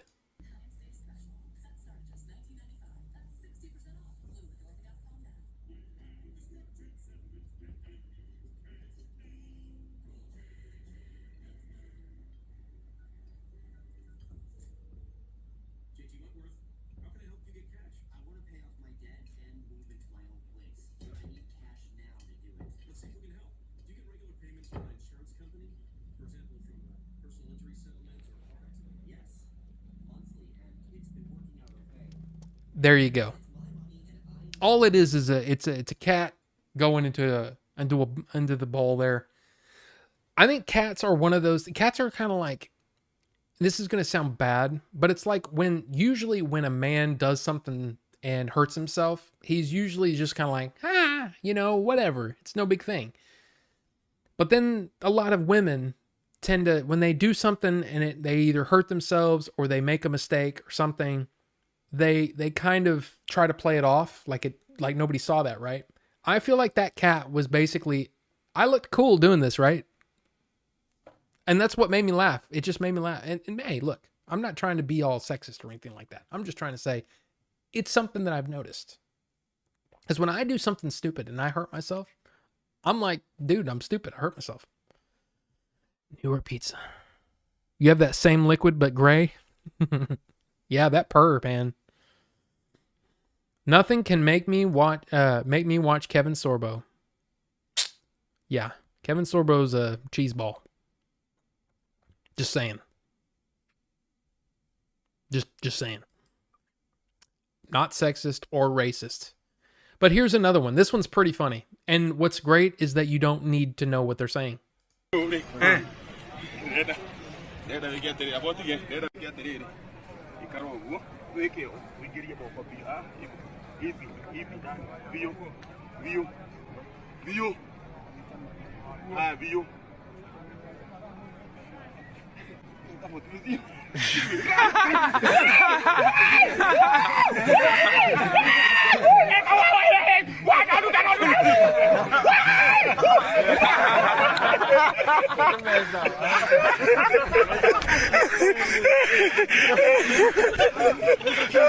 Come on, that's great. That's great. It's so good. I'm not. Christian VS, we've met. I can't see. I'm pretty sure that if we met, no. With friends like that, I know it. Oh, you've met Kevin Sorbo. Oh. Now this one just made me laugh. So, okay. So cosplay, right? Cosplay is a thing. Some people really think it's fun and all that stuff. Some people, I look at it and I go, wow, that's a lot of work for 1 day or 2 days. It's just not my thing. But you know what? I can appreciate good cosplay. And this one's great. Okay? Just watch this. This is awesome. Excuse me, Mr. Sand Trooper. Mr. Sand Trooper. You got sand in the bathroom? Mr. Amanda, sir, you're being cited for bringing your child to work. I need to write you all up for unauthorized cloning. So glad I gave you the Employee of the Month. Thank you, sir. I think I deserve Employee of the Year, frankly. Excuse me, Mr. Deadpool, Ren, I gotta write you up for jumping multiverses, for serving the wrong emperor, for indecency. Is that one mine? Yep. 2 shots of espresso? Only one. Oh. Gonna have to write you up for that. Lord Vader, did something happen to you? Yes. You need to file a complaint? California sun. California sun? Okay. Yeah. I'm sorry. Sorry. I'll try to get that taken care of for you. I ran out of sunscreen. May the force be with us all. And also with you. I mean, come on. That is a great. It's just fun. That's just fun. That's a fun cosplay thing. And look, hey, I mean, cosplay babes. Oh no, Kevin Sorbo is a cheeseball, and Christian VS said it's true. Met him once, and that's all he was saying. That's all I was saying. Now, this one is for, look, if you're a Star Wars fan, I mean, this is for us, right? This is for us. Are you a Star Wars fan? Do you love the stories of a galaxy far, far away, filled with strange creatures, mystical energy fields, and nerdy laser swords? Maybe you're an original trilogy fan, or maybe you're more of a prequels person, or maybe you're the kind of person that only watches the holiday special. Either way, we know there is one thing that brings all Star Wars fans together, and that's hate. That's right, all Star Wars fans hate at least some part of Star Wars. If you love the originals, then you hate the prequels. If you love the prequels, then you hate the sequels. Hatred for Star Wars is built into the fandom, which is why we've created an app for every Star Wars fan out there. It's called the I Hate Star Wars app. And don't worry, in the spirit of George Lucas, we'll end up changing the name in a few years. Maybe to something like Misa No Like Star Wars. With the I Hate Star Wars app, you can chat with our bots 24/7, creating a safe space where you can let out your anger without repercussions. No more bothering your friends or family with rants about how Rey's parents should have been nobodies, or that the Ewok movies were far underrated, or how you don't understand why people keep doing alternate universe fan art of the Skywalkers taking family vacations together. But the I Hate Star Wars app offers so much more than chat. Do Your Daily Ranking, where you can organize all existing and announced Star Wars titles from best to worst. Then enjoy fits of rage as other users disagree with your selections. And for our premium users, you can enjoy a state-of-the-art droid to hate watch your least favorite Star Wars titles with. I don't get it. I do not get it. How does anybody find Grogu cute? Ugh, thing looks like a freaking frog. Oh, just ate a frog. Ew! So if you're ready to take your Star Wars hatred to the next level, check out the I Hate Star Wars app today. And remember, live long and prosper.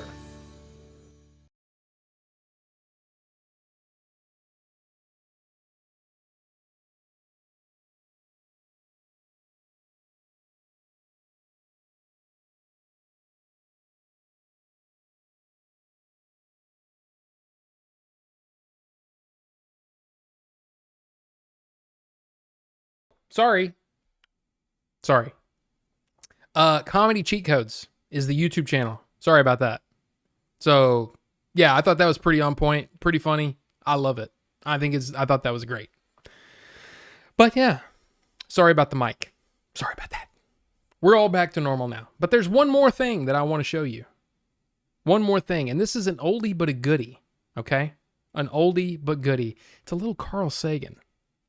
So you know me, I love my Carl Sagan. Let's listen to Carl Sagan. Let's just yeah. It's not that pseudoscience and superstition and New Age so-called beliefs and fundamentalist zealotry are something new.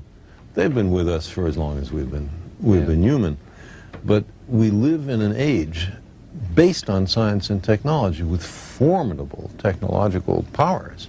Science and technology are propelling us forward at accelerating rates. That's right. And if we don't understand it, and by we I mean the general public, if it's something that, oh, I'm not good at that, I don't know anything about it, then who is making all the decisions about science and technology that are going to determine what kind of future our children live in?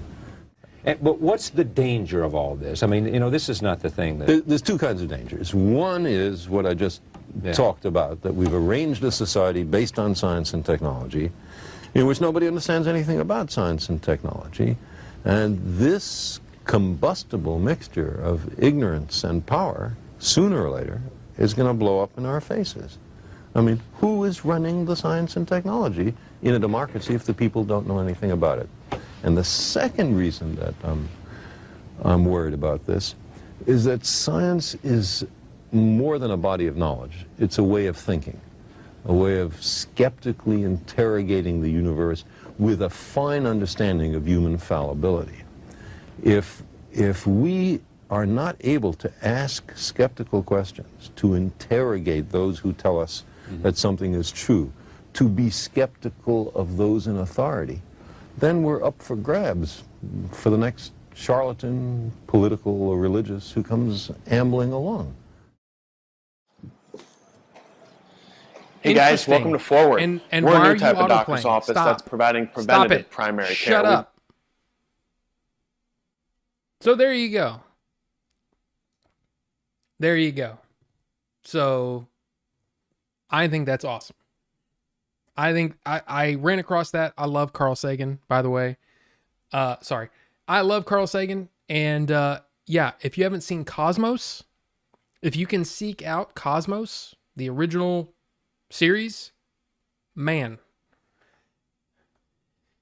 you should watch it. It's one of those things that just kind of blows your mind with all the truth that this guy spouts. I love Carl Sagan. I miss Carl Sagan. And he's right.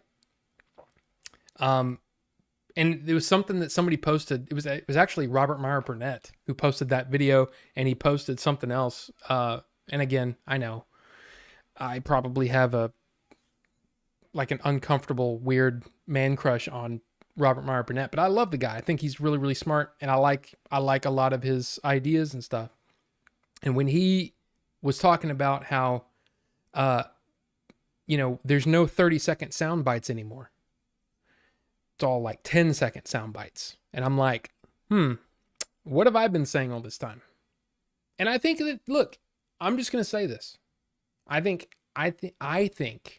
that these politicians talk about all these things that are just very, very short term, right? Just like any movie studio, just like any boss, you know, the powers that be, people always talk about, well, how is this going to affect us in the short term? But nobody's really thinking long term. And to me, education is the number one thing that always gets put on the back burner, and it's probably the most important thing for the future. You know, that's why you have people who don't know, you know, what countries border the US. You know, there's people that, you know, don't know how many dimes are in a dollar, and, you know, it's just crazy stuff like that. But anyway, don't want to get all heavy on you, but you know, that was have you seen this? Hey, it's have you seen this, not how you seen this. What I don't know what that guy was talking about. I don't know what that, I don't know. But you know what? Hey, come across the street with me to the, you know, we'll get some, get a, you know, a drink or something, you know? And I don't know what the Rafetta is. I mean, it's been here for like 70 years, but I don't know what it is. So anyway, yeah, there you go. All right. How you see this? But anyway, I just thought that was cool, and I wanted to share it because I think it's cool. I love Carl Sagan. And you know what? If I could do a philosophical podcast, I'd probably do that. But the problem is I don't know enough about I can't just rattle off stuff. You know, I need somebody to play off of when it comes to philosophy. But anyway. You'd get that app to talk smack about Rose? Oh yeah. Heck yeah. Probably the one Star Wars fan who likes midi-chlorians. Dude, pretty much anything George did, I can appreciate. I may not always like what he did, but I can appreciate it. I saw that video of a guy asking simple questions in Times Square. Their answers are frightening. Exactly. And that's what I'm talking about. Now, that's probably, you know, 150 people he talked to, and these were the dumbest 8 of them or whatever, but still. To me, education's the thing. Cosplay babes are the best. I can speak with some experience. Some of my greatest mistakes were hot cosplay steampunk chicks or Renaissance girls. Oh, yeah. Like midi-chlorians, they go real nice with warm blue milk. I prefer green milk straight from the teat. And Cryptic's here. Welcome, Cryptic. Welcome. I'm sorry to get all like, it's not really a political thing. It's just that, you know, I like science. And Carl Sagan's the freaking man. He just blows your mind with his, you know, like, seriously. There was one where, one episode where it was like, okay, I need to not watch anymore right now because I need to just think about what he just said for like a week and just really stew on this. Dude, I love science and I love astronomy and I love thinking about those things that people don't like to talk about. Like stuff like what he's saying is that there are problems with the way that we consume things now that I love. Well, I love thinking about that stuff is what I'm saying. Need to stop watching trailers. Got shown the new Winona Ryder trailer. Don't watch that trailer. Completely spoils the film. Plot, payoff, everything included. Only surprise would be the credits. Yeah. That scene where Luke got that green milk was just so weird. It's weirdly satisfying. I loved it. I love it because it's what is this dude doing now? I don't know. I get it, man. There's people that, oh man, Last Jedi is just so divisive. But I liked a lot of it. I could identify with that Luke. So I kind of liked it. In a weird way, going through all of my, what do you call it? Going through all of my health problems and stuff, when I came back out into the world and realized how many people were, you know, just like, what are you complaining about? Like, what's wrong with you? This technology is amazing. Holy crap, I got the new iPhone. Look at what I can do on it. No, everybody's just like, they're always complaining about, everybody's complaining all the time. There's so many people that complain nonstop. And that's one of the things where I think that people need to just stop for a minute sometimes and go, okay, wait a minute. I've kind of been complaining for like the last hour. maybe I need to look inward and try to figure out what's going on that makes me just hate everything. The world's kind of an amazing place. You stop and look at it and really just kind of, holy crap. And in such a short time, we have computers in our pockets that 30 years ago, it's just insane. You feel attacked. I'm not attacking you, Leon. I'm just saying. Sometimes you need to look at that. I mean, Leon, you and I had talked about another person that we worked with that was the same sort of thing, where it's like, what's going on? Why are they so combative, like all the time? And that's a problem, you know? And I just feel like, you know, you're happier when you can look at it from a different point of view sometimes. But anyway, we can get off of that. People who consistently complain are never happy. They expect opportunities, but don't realize you have the ability to create your own. That's absolutely true. Carl Sagan is one of the greatest human beings of our time, but does he not sound like Kermit the Frog after a couple of huge bong rips? Yes, which is also why I love him. Just saying. Now, this next news item, I'm just going to say this, will be, I will say, maybe a bit divisive amongst the people here, because some people liked this movie and some people hated it. But the news is the news. And Hulu says Prey is its biggest movie or TV series premiere ever. I know it, Caleb. And Leon's probably like, But the truth is, this movie was watched more than almost anything on anything this weekend. It was insane. And you know how I know this? Because even my stupid review got some crazy hits. I couldn't believe it. I couldn't believe how insane that trailer, that review went. It was ridiculous. And on the other hand, Stranger Things, The Sandman was probably my favorite thing I've seen in years, and yet that video wasn't doing that great. And it could be that I went on too long. It could be that there's a lot of factors, but I was really surprised that of the two videos, I was expecting The Sandman to do better, and Prey just freaking took off and has been, I mean, it's outpacing Bahubali, which is my number 2 video ever at this point. So it's outpacing that, which is crazy. But look, the fact is, they're already talking about a sequel. If you've seen the movie, Chad is divided, mission accomplished. Yes! That's what I love.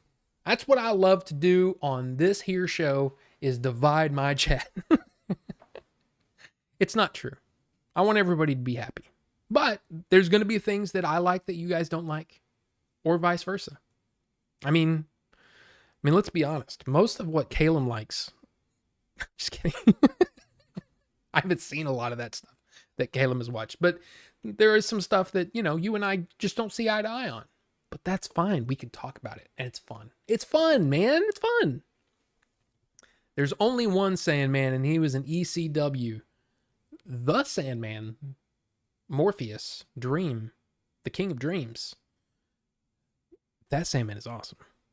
A sequel to Prey, the end credits kind of already did that. Not a spoiler. Right. But that's what they're saying. They're already talking about it.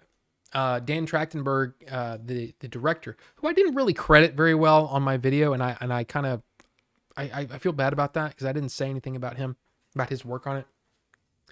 But I wouldn't blame you. I like some dookie movies. Again, they're just movies that you like, and maybe I think Star Fox likes a couple of those because he's a Mila Jovovich fan. But they should make a sequel to Prey, but in the city. Oh wait, yeah, they kind of did that. And the thing is, I think what they were trying to do is they said, let's examine this idea from a different perspective. I think they achieved that. I don't think it was 100% effective. I think some of it looked silly. I feel like they needed to put a little more money into it. But the thing is, that's the truth. This thing was made for Hulu. So the budget was lower than oh my God. It's lower than what it would have been if it was planned to be released in theaters. So keep that in mind. Keep that in mind for something a little later too. Yeah. And thank you, Nightbot. Yes, I haven't thanked you enough tonight. Thank you for putting the stuff out there. Thank you. Wow, Mila Jovovich is your wife? Wow. A predator arrived during the medieval era. Now you're talking. With Bill and Ted. Whoa. Some strange things are afoot. It's two different movies. Every time, okay, you know the part in The Matrix where it's the first time him coming out of the Matrix and he's like, get this off of me. And they're like, oh, he's going to pop. And then he throws up. He kind of goes, and he just throws up. And it's just funny to me. And so I would do that all the time on the old Switched On show. Be like, some strange things your foot. Every time Keanu throws up, it's a anyway. Sandman's your favorite thing in years, even more favorite than Arcane? Bucho, I think you haven't watched my video. And that's okay. But yes, it's not, I'm not going to say that it's better than Arcane, but what I'm saying is that I haven't gotten the same feeling of like, oh my God, I can't believe what I'm seeing since Arcane.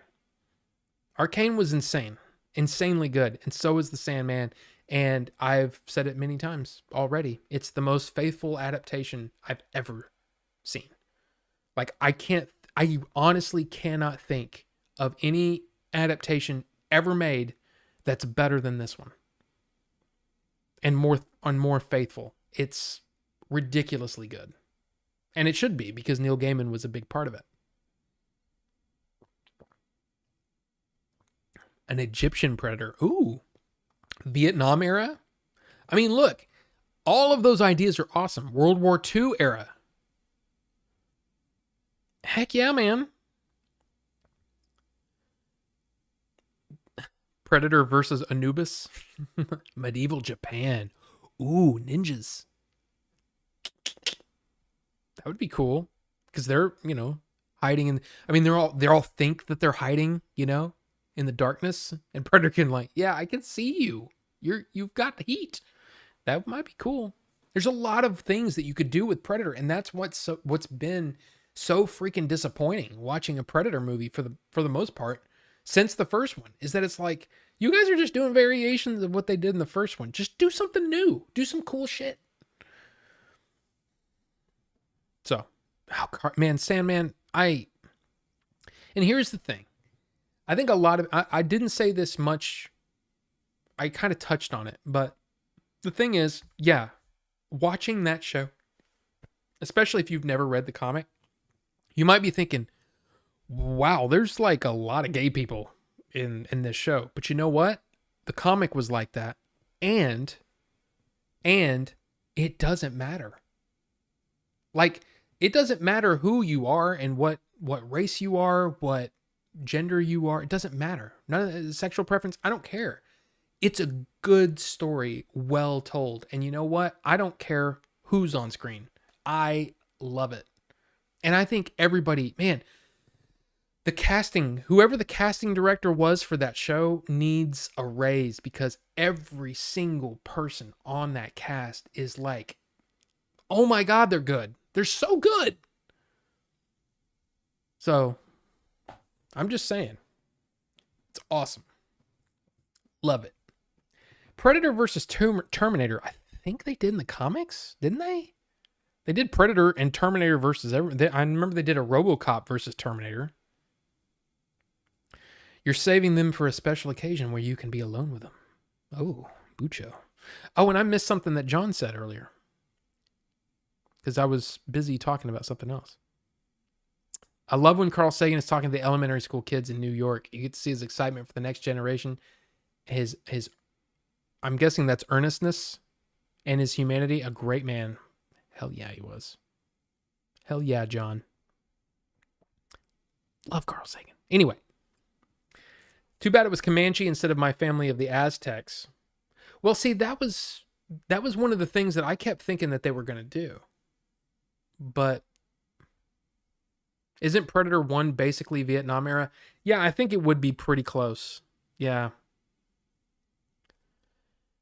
Yeah, Batman versus Predator. There was, I mean, of course, Alien versus Predator. And Leon, you agreed? Yeah, you did. It's like, wow, wow. I'm constantly showing Leon my wiener. That's pretty gay. Dog. Sandman had a lot of race gender swaps. At first I didn't like, but the cast did a great job. See, that's the weird thing though. As I'm watching it, I'm going, I don't care. The characters are great. And I liked that we got more with Constantine than we did in the comics as well. So, Predator versus Napoleon Dynamite. Oh no. I think we're good. But now, you know what time it is? It's a different time. It's time to basically say that Tom Cruise is winning. Okay? So Tom Cruise is winning. Top Gun Maverick passes Titanic as the 7th highest grossing release in domestic box office history. Holy crap, man. Look, I like the movie.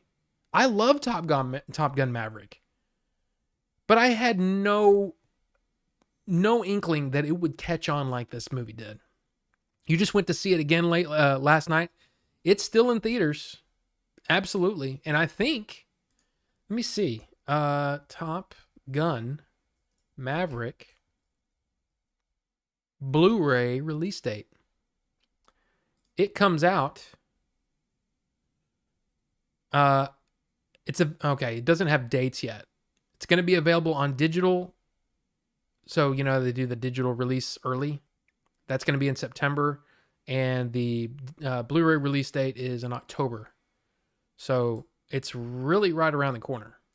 But holy crap. You didn't read the source material, but just thought it was very noticeable. But holy crap, that book was written in 80.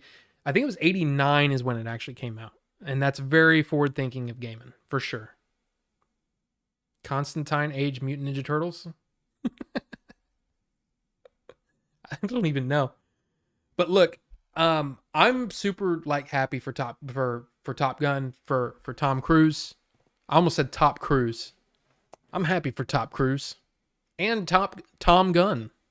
Tom Gunn, Top Cruise. Very happy for those guys. The movie's good, and I'm really excited to watch it again, because I don't have the time to go see Top Gun again.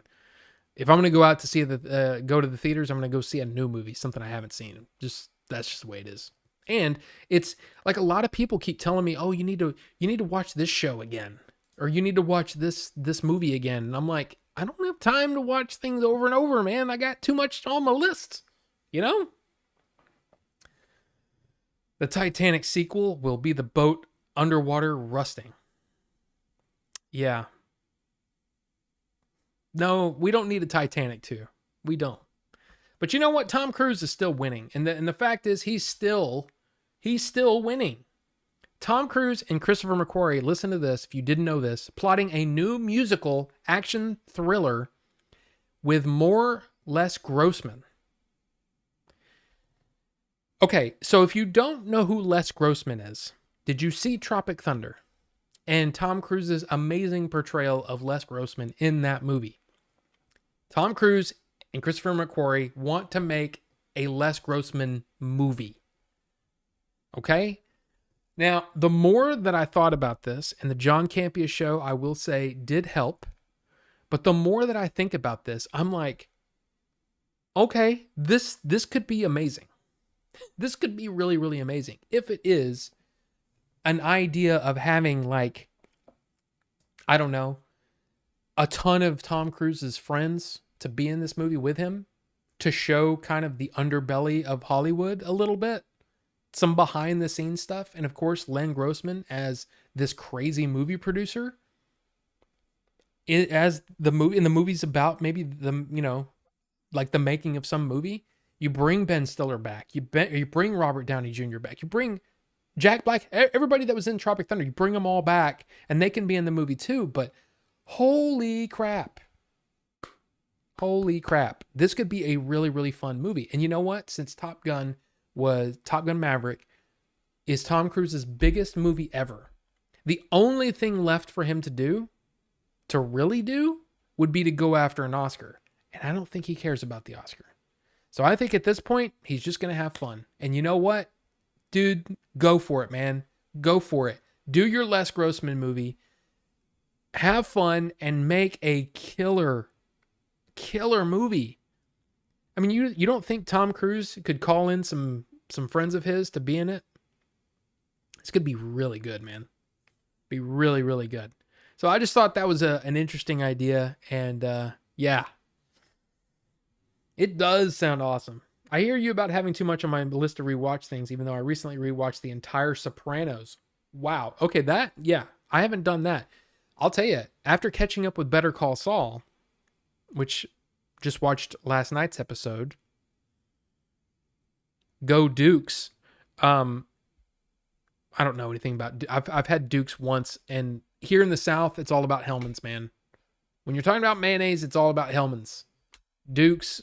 I think we have Dukes here, but it's not a thing. It's not a big thing. Anyway, I want to watch Breaking Bad again. I don't have time to watch Breaking Bad again, but I want to. Just saying. Yope Rob Zombie gets to direct Titanic 2, makes his wife the star, and turns it into a horror movie. I mean, yeah, part 2 Mission Impossible was terrible. Terrible. Man, so bad. Duke's rules. But it's a little sweet though, you know? It's a little too sweet. Miracle Whip, no.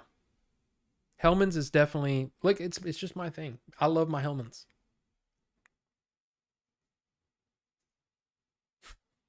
I only saw the first Mission Impossible, didn't like it. Oh my God. Caleb? Man. Some of those movies are really good. 3 on up are way better than 1 and 2. See, I still say I love the first one. I love the first one so much. And maybe it's because I saw it in the theater and it was a cool experience and all that.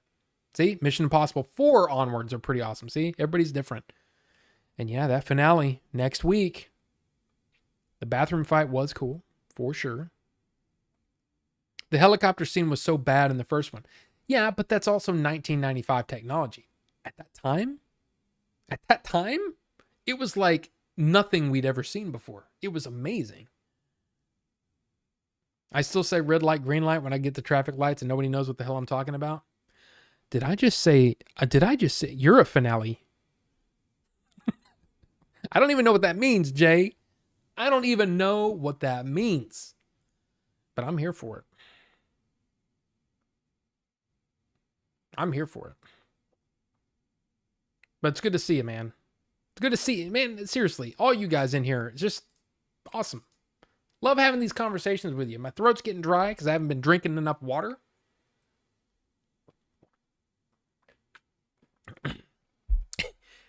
Jay, that's the kind of thing that I would say, like when you like, okay, I annoy my wife sometimes. I just say things that annoy her. And sometimes it's an intentional, I'm going to annoy you. I'm going to annoy you with a thing. And she'll say something and I would say like, that your finale. I'd say it under my breath kind of. And she'd go, what? And I'd go, what? Like I got caught, but I'm kind of being standoffish about it too. Like I just watched the Star Trek finale. Your finale. What? Anyway. A fat break. I don't need a fat break. I did the pain. You know what I was scared of? I'll be honest with you. I was scared because I had fuzzies before the stream. Leon, we should try fuzzies. You might, I don't know. I like fuzzies. Fuzzies tacos. I know there's a joke in there, but Fuzzies tacos is pretty damn good. And then we might try Fuzzies sucks. Jay, come on, man. What do you like? Do you like Torchies better? I like Fuzzies. I think Fuzzies is awesome. These conversations are fun. They are. They really are. Just saying.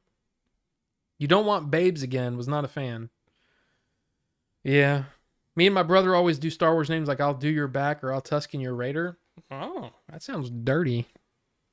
I'm glad you clarified that. I thought it was cousin to a furry or some crap. No, it's Fuzzy's Taco Shop. Best thing at Fuzzy's is the bean cheese brisket burrito. I disagree. Two different types of tacos. Yeah, but see, to me, Torchy's, to me, Fuzzy's was the first one, at least in this area, that did the elevated taco kind of thing. And then Torchy's is pretty good. Is pretty damn good. But man, you gotta be careful at Torchy's because man, you can get full. Definitely Goldie's. Now the #1 rated barbecue in Texas, so maybe tricky getting in. Well, we'll try. Hipster tacos? I mean, burritos? Oh, I love burritos too. But it's just, to me, it's always about that. Jay took me into a cheesesteak place that was pretty awesome. Jay's never taken me to the cheesesteak place. I don't even know. It could be the most amazing thing ever, but I haven't been there. Torchy's is out of Austin. Oh, well, that explains it. Damn California transplants. I don't even know what I'm saying. I'm not even that angry. Know a good chili place. Freaking Fred's. Yeah, I don't think I've ever been. I've been to, well, there's a Fred's Burgers, right? That's what I've been to. Mainly just go for burgers, pizza, or chicken because there's pretty much mainly Mexican food restaurants here. It's a bummer. I mean, there are a lot. And the other day I was trying to figure out something different to go get, like to eat. And yeah, Fred's downtown Philly. I've never tried it. Never tried it. I should. But yeah, it's I mean, there's a lot of burger places. There's a lot of chicken places. Some taco places. And fast food, that's pretty much all you get. And it's like, damn. You keep discovering new stuff on their menu. Holy crap. Oh, Fred's? All right. Oh, Goldie's. Dude, Leon, we're doing the Goldie's thing. And we might have to grab Billy and Jay too for that. Because you're going to go food crazy when you go to Texas in October. Wraith? Well, if Leon is here, we're going to definitely be doing that thing. And if Dave comes too, right? He said he wants to. He really wants to. Goldie's is in Mansfield, and it's one of those places where the barbecue can sell out and you have to get there kind of early. Yeah, it's the #1 in Texas right now, higher than Frank. It's Goldie's is supposed to be thebomb.com. And I don't use those words. I probably shouldn't ever use those words again. They're supposed to be great though. Yeah. And we tried to go, but it was the weekend that, everything iced over and they were closed on Friday and Saturday. So we were going to go on Sunday, I think. And we ended up going out there and there were people in the parking lot also there early and it was closed. Leon got on the old Facebook and they said, yeah, we'll open next week. We'll open back up next weekend. Place in Arlington called Hurtados that sells out. It's overrated. Well, but this is one that continually gets on these lists of the best in Texas. So yeah, we found it. In fact, I think, Leon, did you find it or did I find it? I think I might have found it. But I want to go. We were there. Rudy's is better than Hurtados. I don't even know what that is. See, now we're it's basically the food channel on the food channel on the Discord is now our chat right now. But you know what? I'm down for it. I'm down for it. You talking about divisive. Man, food can be like, I mean, just seriously. Like, Jay, what do you think of In-N-Out? I know what you think of In-N-Out. You think it sucks. I love In-N-Out. I think it's the best bargain per dollar that you can have. And we don't have Bob Evans. We had didn't we used to have an Owens? I don't even know if Owens is still around. Trying the Big Texan Steak Challenge is on my bucket list. Yeah, from what I hear, that one is I don't know about that one. We do have Aldi's. We had Culver's out in where were we? I don't even remember. We tried Culver's. It was not bad. In fact, it was pretty good. Yeah, Owens used to be by Six Flags. Yeah. That was actually a pretty good place. They had some killer, biscuits and gravy and stuff. Greenville, yeah, that's right. Yeah. I couldn't remember if it was there or... But yeah, it rained. Yeah, so that was Greenville. The Pit barbecue here in San Angelo, it's good, but I'm not going to say it's the best thing ever. I've heard the Pit's pretty damn good. And we do have Shake Shack. You still should try Freddy's. They have a location in Arlington. Thinner style burger, the best vegetables, and their jalapeno cheddar burger is freaking amazing. Frozen custard, dude. Frozen custard. See, that sounds a lot like the way Culver's was.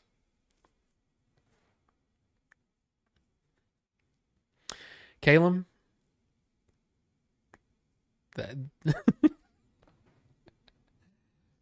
Also, that place down at the Stockyards for the chicken fried steak. Oh my God. Jay, I think it was, what was it called? H3 or... All I know is it's seriously, I'm kind of a chicken fried steak connoisseur. Dude, this might be my favorite chicken fried steak I've ever had. It was so freaking good. It was badass. Freddy's isn't bad, but they're expensive. Gotta roll, catch you gangsters on the next one. Rock on, Robbie. Bucho. You have a good one, sir. Much love to the New Zealand Bucho. He's one of the OGs, Bucho. You know what I mean? He's an OG. Got to give him some respect, even though he doesn't like good movies. No, I'm kidding. Chicken fried steak from Cracker Barrel. Yeah, see, that's good. That's fine. That's a mid. This H3 was like holy. Oh, I mean, like really good. Really good. So, as a matter of fact, in St. Charles at Freddy's and at Culver they share a shopping center. Yeah, they're very similar to me, or at least from what I've seen. I could be wrong. And Shake Shack is legit. Shake Shack is probably my favorite of the go in and sit down, order, and then go sit down and then go pick it up kind of places. Basically, I'm basically saying Shake Shack is like every day better than Five Guys. There's nothing at Five Guys to me that is better than Shake Shack. I love Shake Shack. That's me. Dang, now you're getting hungry? Yeah, first chicken fried steak you ever had. Rufus gave me some of his at Denny's. Wasn't impressed, but you were impressed with the one that I had. Deuces, butcher. I prefer my dad's barbecue over everything else. Well, and that's a thing too. What you grow up with. No, I don't love Five Guys. I don't. The first Shake Shack here in New York City is always packed. I bet it is. And Wraith, I didn't realize you were in New York City. That's pretty awesome. New York City. You probably didn't even have those commercials up there, did you? The Pace Pecani sauce commercials with the Texans or the Cowboys sitting around the campfire. And you guys, well, I got this from New York City. He goes, New York City? Get a rope. Remember that? Anyway. You probably don't even remember that. Yeah. Yeah. See, you never saw it. Pace Pecani sauce. And Denny's, yeah. Denny's is not good. Five Guys is good, but Shake Shack is better. Are they the same tier burger? In my opinion, Five Guys is trash. It's not trash. I just think it's way overpriced for what you get, and I hate the fact that they don't even care. It's like, oh, you want a medium fry? Sack full of fries, greasy ass fries, and it's gonna get all over your car. And I hate that. I hate that. I hate the idea that you're gonna put the cup in the bag and then just fill the bag up with a ton of fries. What's wrong with you? Put it in the freaking cup. There's such thing as cleanliness. I don't want to have to take a shower after I eat your food. Just saying.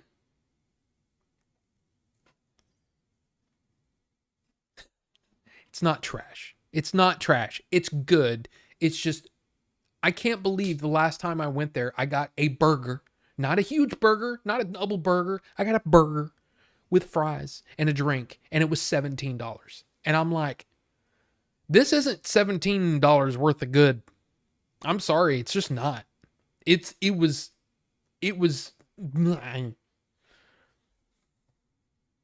anyway. Oh, Burger Street. Now that's a good burger. And paste salsa. That's right. That's right. Yeah, you're not missing out on Denny's at all. Sorry, I went off on the Five Guys, and I'm sorry if you're a big Five Guys fan. I just think that there's so much better and better value than Five Guys. We have Sonic commercials, but we don't have any here. There's a few in Jersey. Sonic's not bad. Sonic is kind of like... Sonic has some good stuff, for sure. But, in fact, they had a... oh, God, what was that burger they have? Some specialty burger, limited thing. Magnus here hasn't eaten in a restaurant in years. Well, welcome, Magnus. I didn't know you were here. Good to see you. Breakfast places you found last time. You guys eat well out there. Well, yeah, we do. That's why it's hard to, it's hard to keep trim, man. Especially with you here.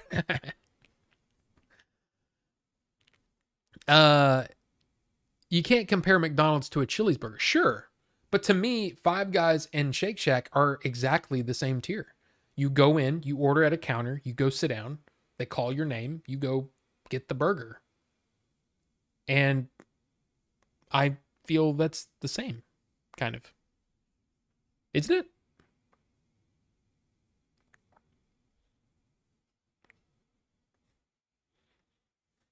Sorry, Carbon. I didn't mean to make you sad. Why even bother with the cup, right? Didn't bother going to eat at Five Guys. The Cajun seasoning's good, but it's like, man, I don't know. Okay, wait, man, how did I get so far behind?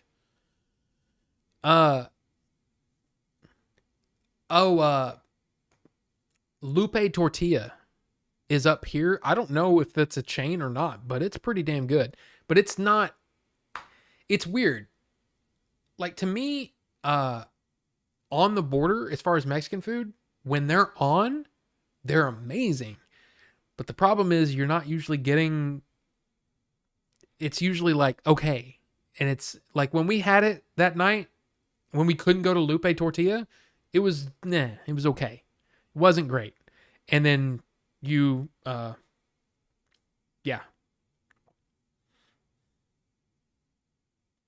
Mexican place you wanted, yeah. Five Guys is expensive, but people pay it. Always busy. I don't know. I don't understand that. TGIF burgers. Never even heard of that. Applebee's burgers suck too. I haven't been to Applebee's in a long time. Twisted Root, that was good. Had In-N-Out once. It was okay. Overrated. Can't wait to try Whataburger soon. I'll tell you, Wraith, the thing about In-N-Out is you have to get the thing. You have to get the animal style. You have to get the well-done fries.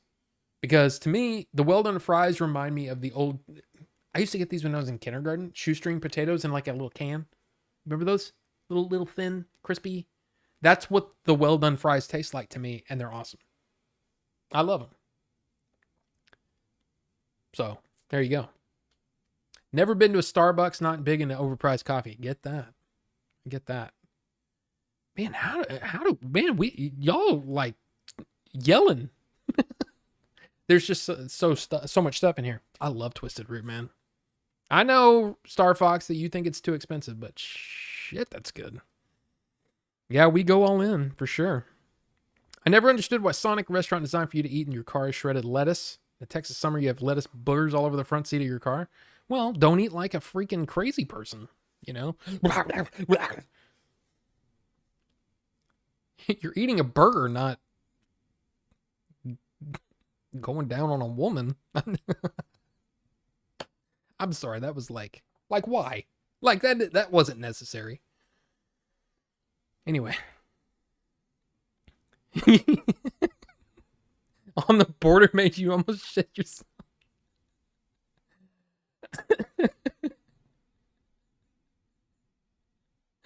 Oh my God.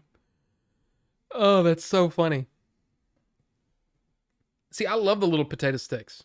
I love them, man. In-N-Out sucks ass. I've never been, but I believe Jay. Well, Carbonite. Look, you probably, you know, it's probably one of those things. It's probably one of those things where, you know, you hear one thing and you just kind of go, yeah, that's it. See, for me, I've been eating In-N-Out a long time. Like a long time. There was a place in Six Flags Mall called Lightning Burger when it was still Six Flags Mall. But it was called Lightning Burger, and what they did, the reason that they closed was because they basically stole everything from In-N-Out. So it's basically In-N-Out's whole menu, and they were doing it there. And I'm telling you, it was awesome. And the reason they were telling us, this is what you get. This is what makes this really good. I'm like, okay. So finally, when they closed, we're like, what the hell, man? Because we were eating there all the time. So good. And they said, yeah, we closed because Brian from the Switched On back in the day knew the owners. And he said, yeah, they closed because they basically stole In-N-Out's menu. So I was like, oh crap. So then when we went to California, we're like, we're getting In-N-Out. We had In-N-Out 3 times in a 24-hour period. I'm not joking. Loved it. I loved it.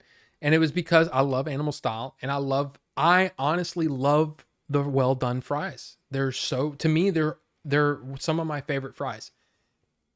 Now let's talk about fries. You want to talk about fries? This is going to be one of those where there's, man, all over the place. A lot of people are going to say McDonald's.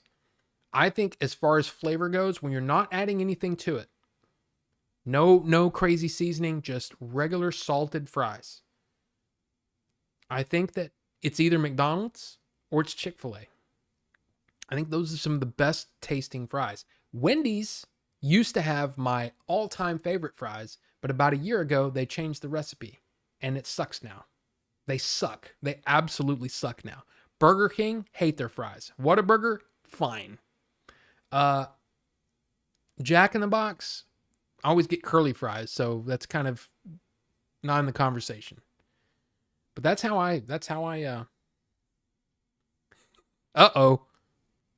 Jay said, patch me in. I'm missing all kinds of stuff here. The Max had a great chicken fried steak and an awesome burger. Wonder if it's still there. Never heard of it. Give me a second, Jay. KFC's fries are no... McDonald's has stayed consistent. Most places have changed fries. Yeah, I don't understand why they... Like, why did Wendy's... KFC's new fries are also good? I haven't tried KFC's. Your top 3, McDonald's, Checkers, Five Guys, Cajun fries. See, Carbonite, see, that's the thing. I think the Cajun fries, you can't count those. Because there's all kinds of places where they have the specialty fries, right? The different kinds of fries. See, to me, of those, Wingstop fries. Wingstop fries with ranch, banging. Those are some banging fries. You dip fries in a milkshake, you sicken me. You know what? That's a thing. That is totally a thing.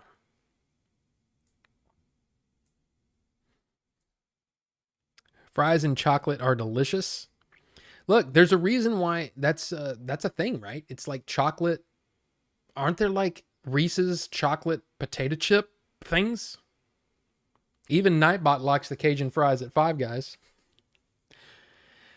I mean, like I said, I like the Cajun fries okay. I just wish that I didn't have to take a shower after I eat it. That's all I'm saying. Jay, do you really want in? I was actually thinking about cutting it short, but if you want in, I mean, we can chat a little bit. All right. Let me, where do you want it? Facebook? You want a Facebook thing? 15 minutes. All right. Let me do this. We're going to have a special guest, people. I'm signed in. Oops. I need to,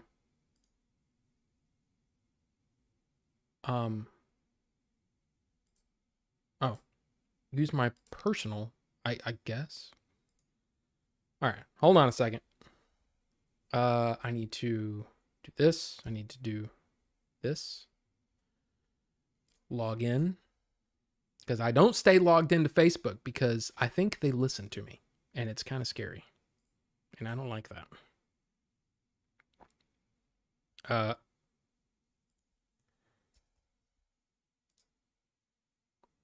Bam.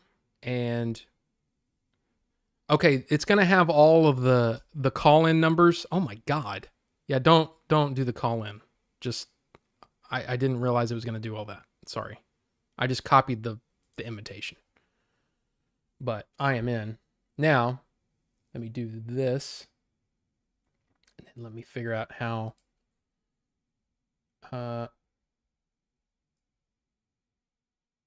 yep, that's how we do it. That's how we do it. I don't know so I guess what we're not going to talk about is some of the DC stuff tonight. Or maybe we'll talk about it at the end. Where's my Zoom? Oh, I have to Sorry.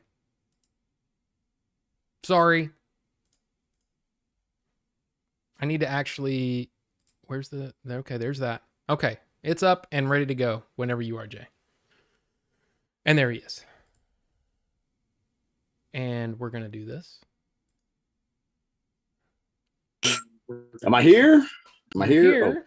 Oh, our video, hang on a second. Am I here? I need to mute this. Our video, hang on a second. Okay. And then I'm trying to get the... And start video, damn it. Cannot start video. Failed to start the video. Oh, wait, hang on. I need to close this first. I was recording a video earlier, so my camera is being occupied by OBS. So well, there you go. Let's try it now. We're ready to go. Hey now. What's up? What's up, everybody? All right, so look, real quick. I want to touch on this food thing. It's so hard to have a conversation when... Dude, I know it. You know what I mean? Like, the chat's going and everyone's getting heated and hungry and their tumblies are rumbling and whatnot. So let's go back to... What was the place called? Goldie's? Yeah.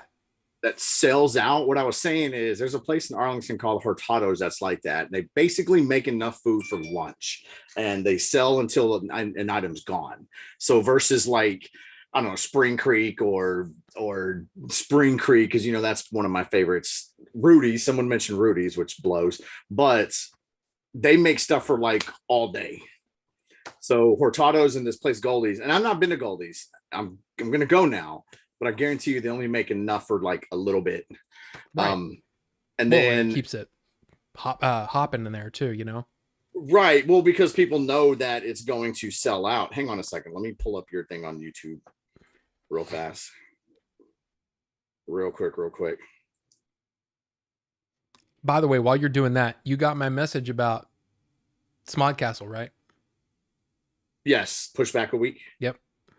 Okay. That's a good thing, I guess. I mean, I don't know. It's like, who knows? It could just be because they didn't get their lazy asses, in gear, and who knows? I think they were overwhelmed. Well, right. That's what he originally said. Yeah, Kevin Smith originally said that he was right. There were so many submissions, but right. But anyway. So In-N-Outs. I'm not a big fan of In-N-Outs, and it doesn't mean that In-N-Out doesn't have a few redeeming qualities. Okay. In the fast food realm of burgers, In-N-Out is at the bottom of my list almost all the time, every time. I would rather go damn near anywhere but In-N-Out, if I'm being honest.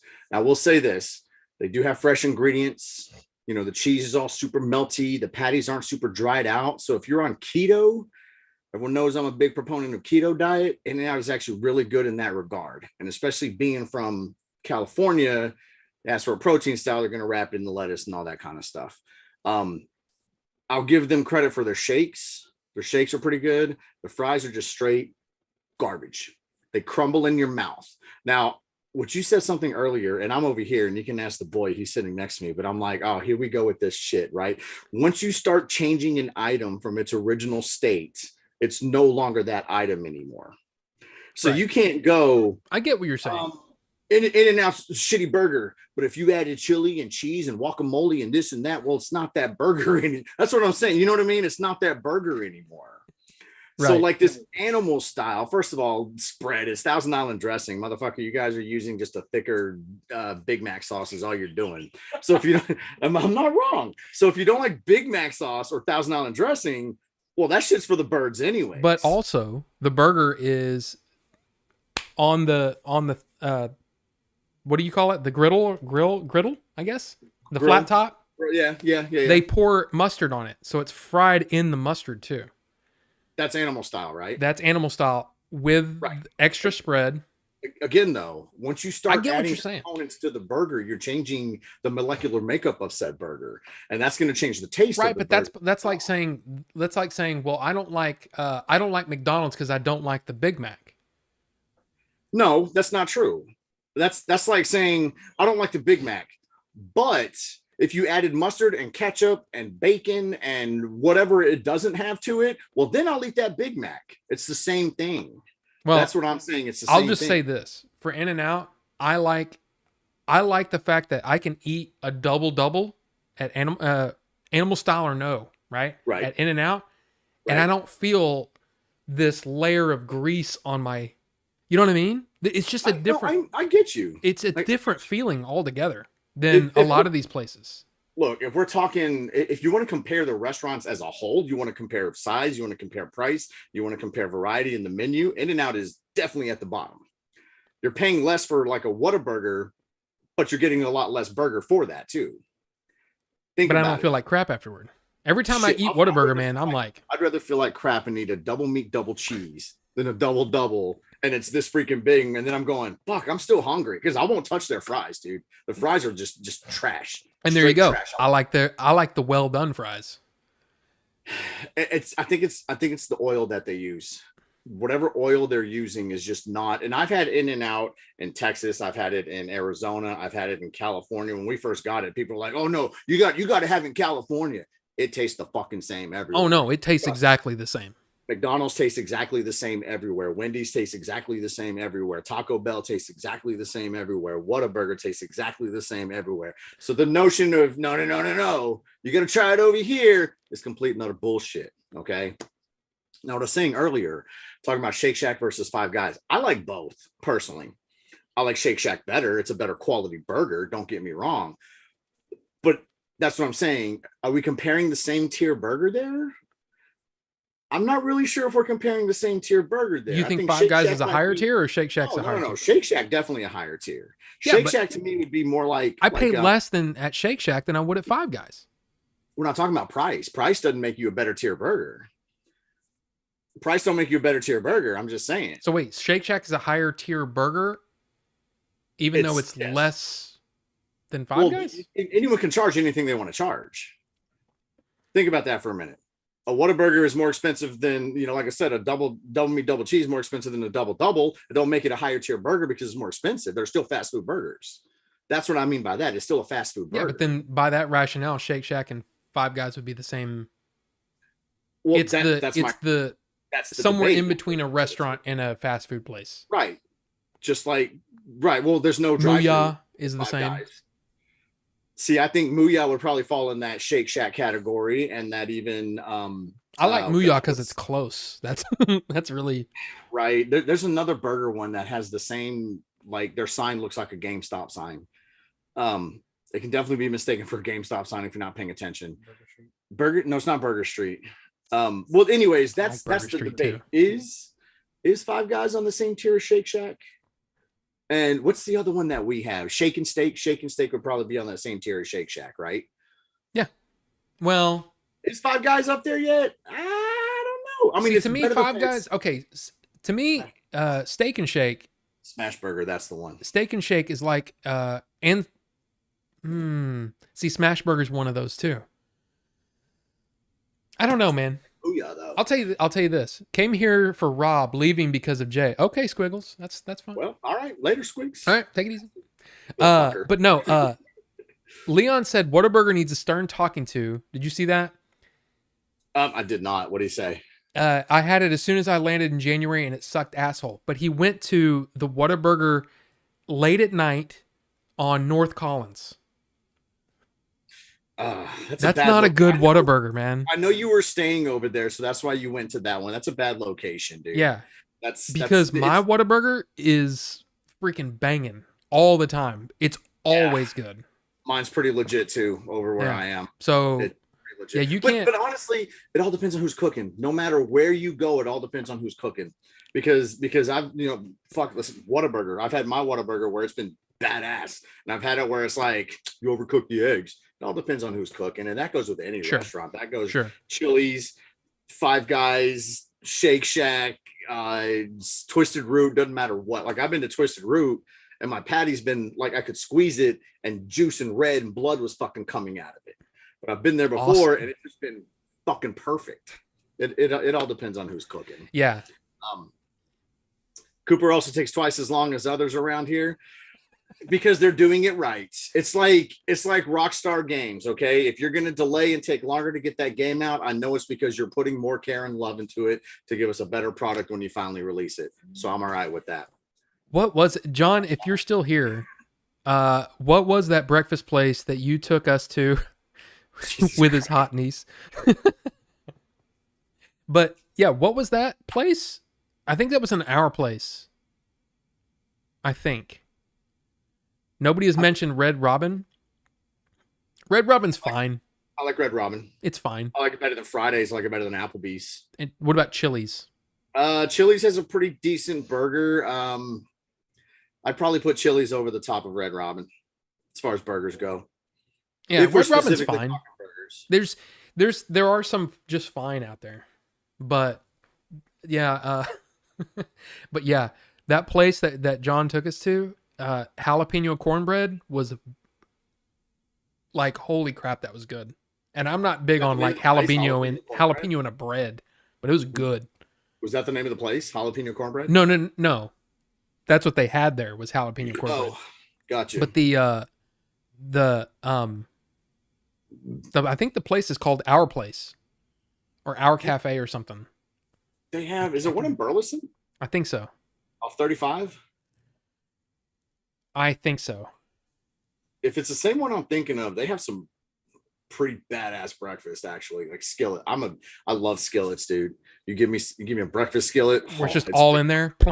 Yeah, it's on. It is so freaking on. Speaking of, Waffle House right now has it's a sausage, egg, and cheese hash brown bowl. Same thing, except it's just in a bowl. Yeah. I think I'm throwing some raw and some gravy on that hoe. Mix that bitch around. Ooh, give me that slop. Yep. Our Place in Mansfield. See, I think that's where we were. was in Same ones, Mansfield. yeah. It's the same ones. I've been to both. Yeah, our place is.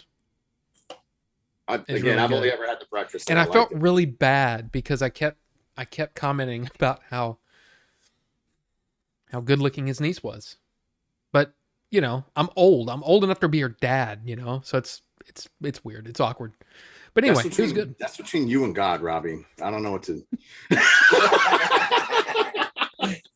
Hey, I don't know what to tell you about that. Hey, it's not like I was trying to pick her up or anything.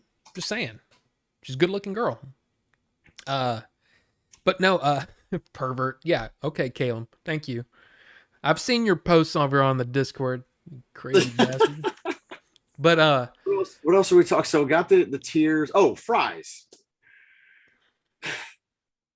You said you can't talk about, like, you can't mention curly fries from Jack in the Box because it's not the same thing. Would waffle fries be in that same category as like, okay, that's kind of their own thing? Because if that's where we're going, then McDonald's is number one. And the Wendy's, they changed a couple of years ago, went to the sea salt bullshit, and then changed again.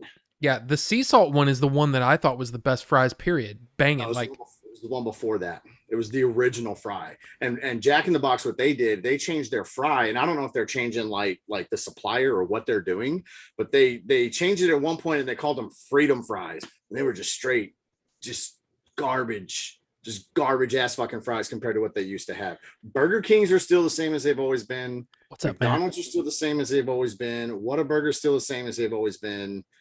Arby's has crinkle cut. Huh? Arby's has crinkle cut. Arby's has crinkle. See, I fucking hate Arby's, but their curly fries are badass. Who was it that asked about A&W? Have you had A&W? Me? Yeah. Yeah. There's one in Grand Prairie on 303. Wraith. Yeah, Wraith asked about A&W. Oh yeah, I liked it. Yeah, I like it. I like it a lot. But see, yeah. I probably I like the Papa Burger or whatever. I think it's really good. But see, I don't get their fries. I get the cheese curds. And I know you're probably out on the cheese curds. I'm out on cheese curds, yeah. Yeah. Because just the name probably is like, no. Yeah, no. It's fried cheese is what it is. I know what it is. It's fries it's McDonald's. In Canada, here's what it is. Like, Canadians go so stupid over their poutine, right? That's what it fucking is. Right. It tastes like McDonald's fries, KFC gravy, and like some weird ass fried fucking cheese shit on top. I'm out. I'm good. Okay. Well, that sounds exactly what I want. So, but it's McDonald's fries though? It's what it tastes like. It tastes like if you took McDonald's fries and KFC gravy and poured it over there, boom. That sounds amazing to me. But see, I dip my cheese curds in ranch. So ranch is gross. Now at A&W, Wraith, when you go to A&W, they do frosty mugs. You got to get the A&W on tap. Absolutely. It is a freaking life changer. You got to get the A&W on tap. It's so good in a frosty mug. There's something different. Like frosty mugs just make it hit different. Sandwich place. Are you talking, Leon? Were you talking about Jersey Mike's? Because if it's Jersey Mike's, to me, there's. Jersey Mike's is good. There's better. Who? But Jersey Mike's is good. Who's better? The Jersey Mike's? Dino's. Well, I've never had. That's a one of one, right? That's a one of one. Yes. Okay. Well, that's a different story. I was saying when it comes to fast food joints, Jersey Mike's is at the top. Yeah. Well, to me, I would rather have Jersey Mike's than anything else. Fast food. That's what I'm saying. It's at the top. It's better than Subway. Better quality ingredients. No, I'm talking about McDonald's. I mean, you name the fast food place.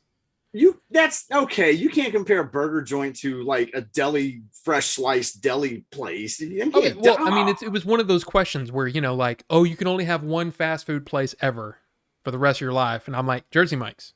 No question. McDonald's. Yeah. I'd rather have Jersey Mike's. I could have. Variety's too strong. I mean, I get it. Variety's too strong is all I'm saying. Oh, the Big Kahuna. S&S cheesesteak off 303. I don't know about that one. Who said that? Squiggles.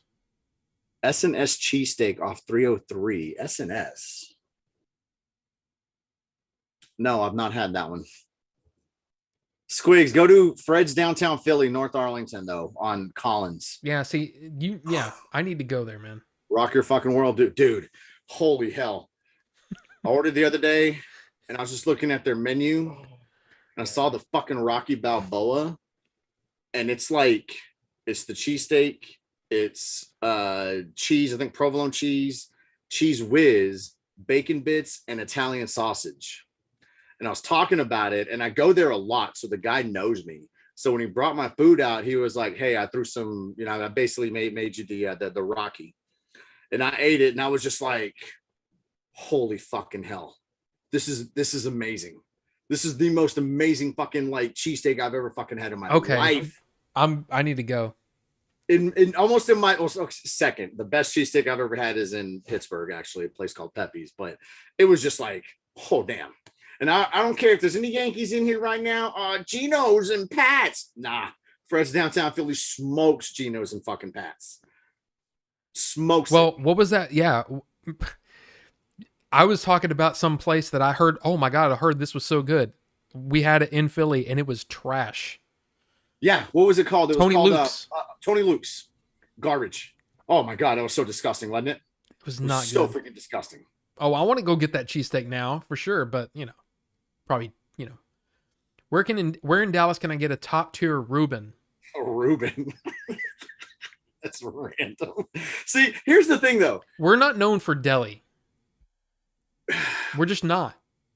There are a few like mom and pops. Pastrami, like it's warm though. It's warm meat. It's corned beef and sauerkraut. But it is warm. I'm gonna check. So when you say Dallas, you gotta understand like neither me nor Rob live in Dallas proper. Yeah. So when we say, "Oh, we're from Dallas," that's because everybody knows where Dallas is. Dallas Fort Worth is like this huge freaking area, and it's literally impossible to have gone and to everything and been to everything in Dallas Fort Worth. Yeah. So if you ask me about like Dallas proper, I'm gonna be like, I don't know. I don't fucking go to Dallas. I don't have business in Dallas. I never go to Dallas. Except what's the Italian joint? I think the first one was like downtown. They've got a couple locations. One in Grapevine. Oh God, what's the hell? Campese's? Campese's, yeah. That place is all right if you're looking for Italian in Dallas proper, but like I don't go to Dallas. So when people say I don't like Dallas. Yeah, Reuben, I'm gonna check Retro Wolf. I'll check Dino's next time I go to see if they do it. Jersey Mike's might do a Reuben. That seems like it could be up their alley. No, they don't do a Reuben. I was thinking the only one that I could think of off the top of my head was Jason's Deli, but Jason's Deli is kind of like mid. I don't know or not. When I find an item I like, I stick with it because every time I go out of my comfort zone, it's just like, God damn it, I should have ordered the fill in the blank, And when it comes to Jason's Deli, I like the turkey. Yeah, you've been around me long enough. I go all over the menu. Right. No, I know. I don't. Well. Adventurous eater. Talking about food. Surprise, surprise. And look who just came in, fatty.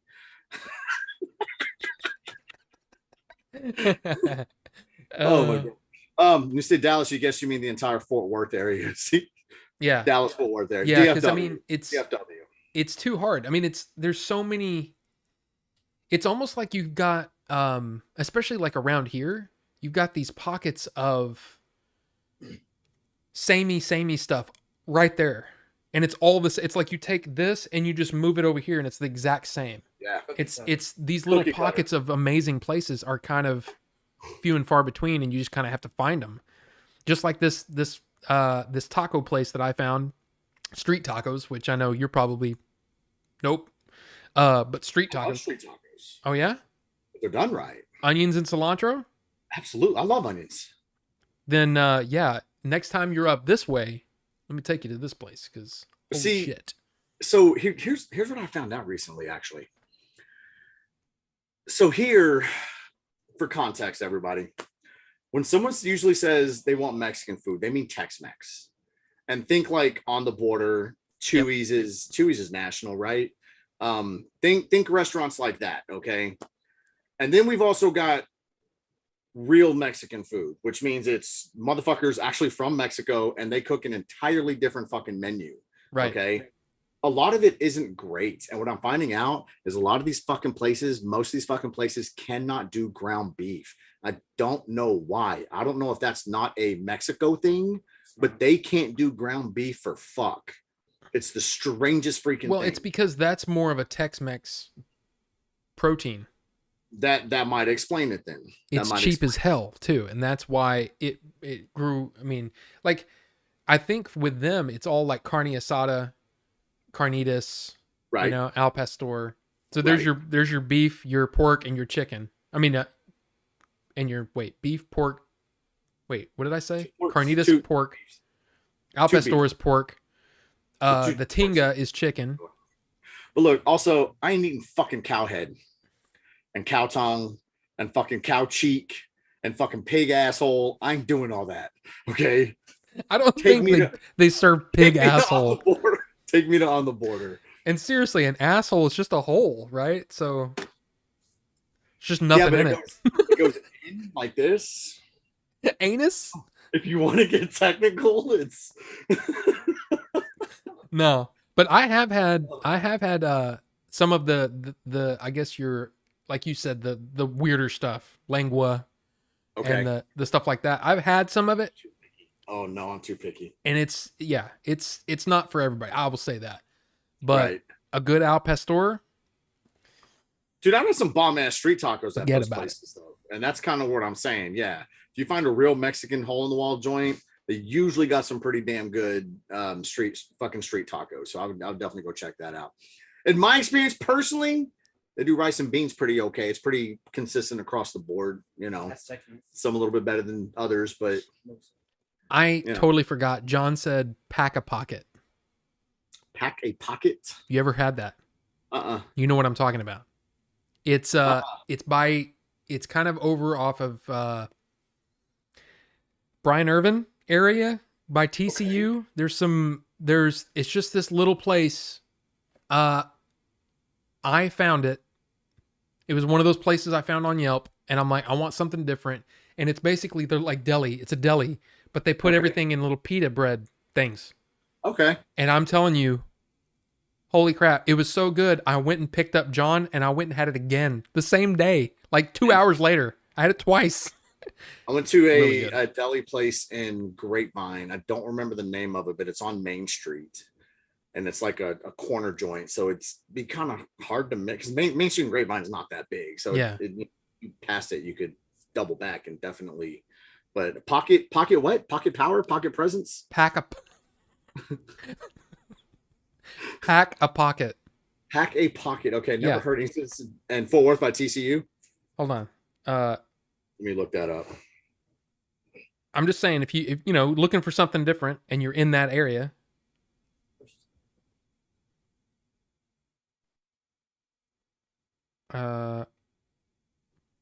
Yeah. Pack a pocket. Brian Irvin. So it's. Yep.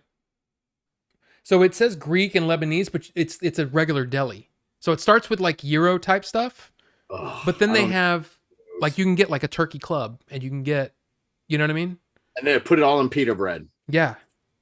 See, I'm not the biggest fan of pita bread. Hey man. But I might try it. Lebanese. I'm all about the pita bread, man. Let me find the one in Irving or Grapevine. And Matt, thank you for the congrats on the hitting 1K. It's mostly due to, you know, this guy over here and Billy.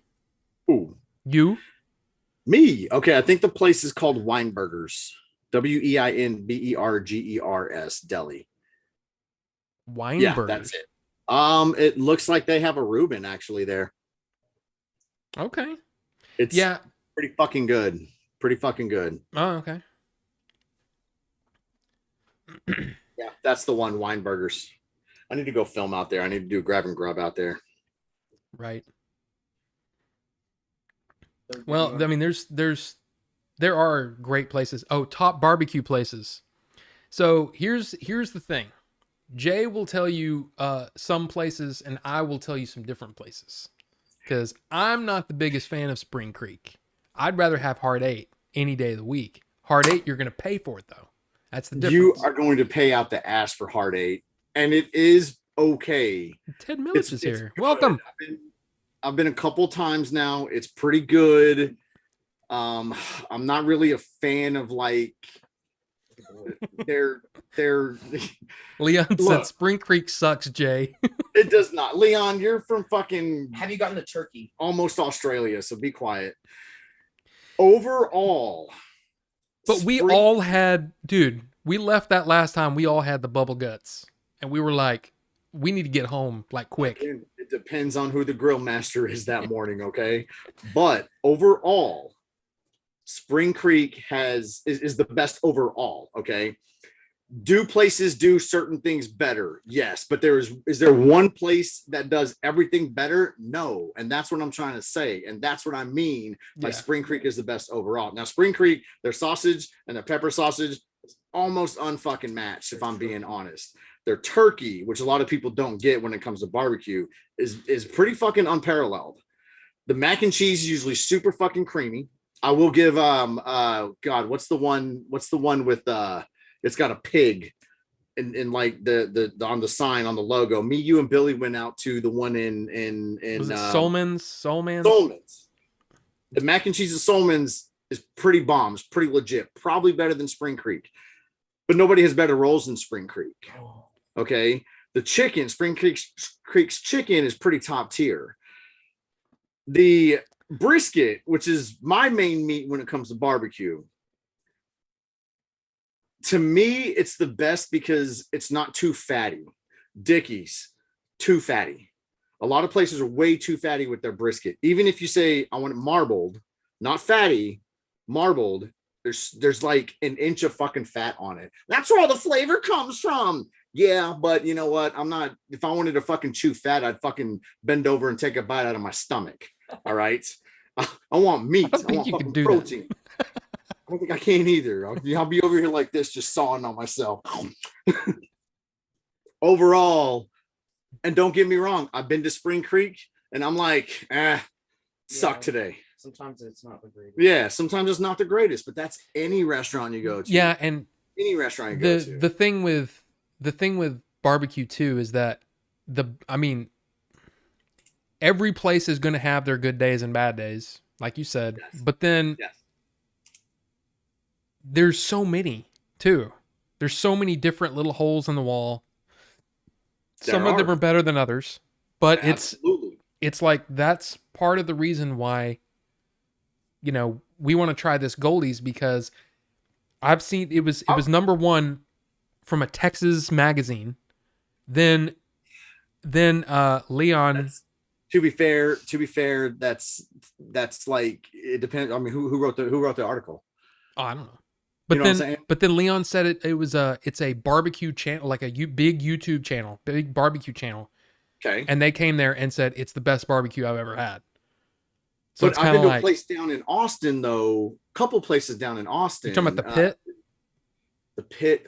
Is that the one in Round Rock? What's the one in Round Rock that's been on? I don't know. It's the one. Yeah, I've always seen it where it's like a big. Average. Yeah, I think that's called the Pit. It's average. But there's another one right in North Austin, right as you're coming into Austin city limits. When you're coming 35 South, you're going to Round Rock, and right as you hit Austin city limits, I can't remember the name of it. I just know where it is, and next time I go down that way, I'll make a point to like write it down so I don't forget.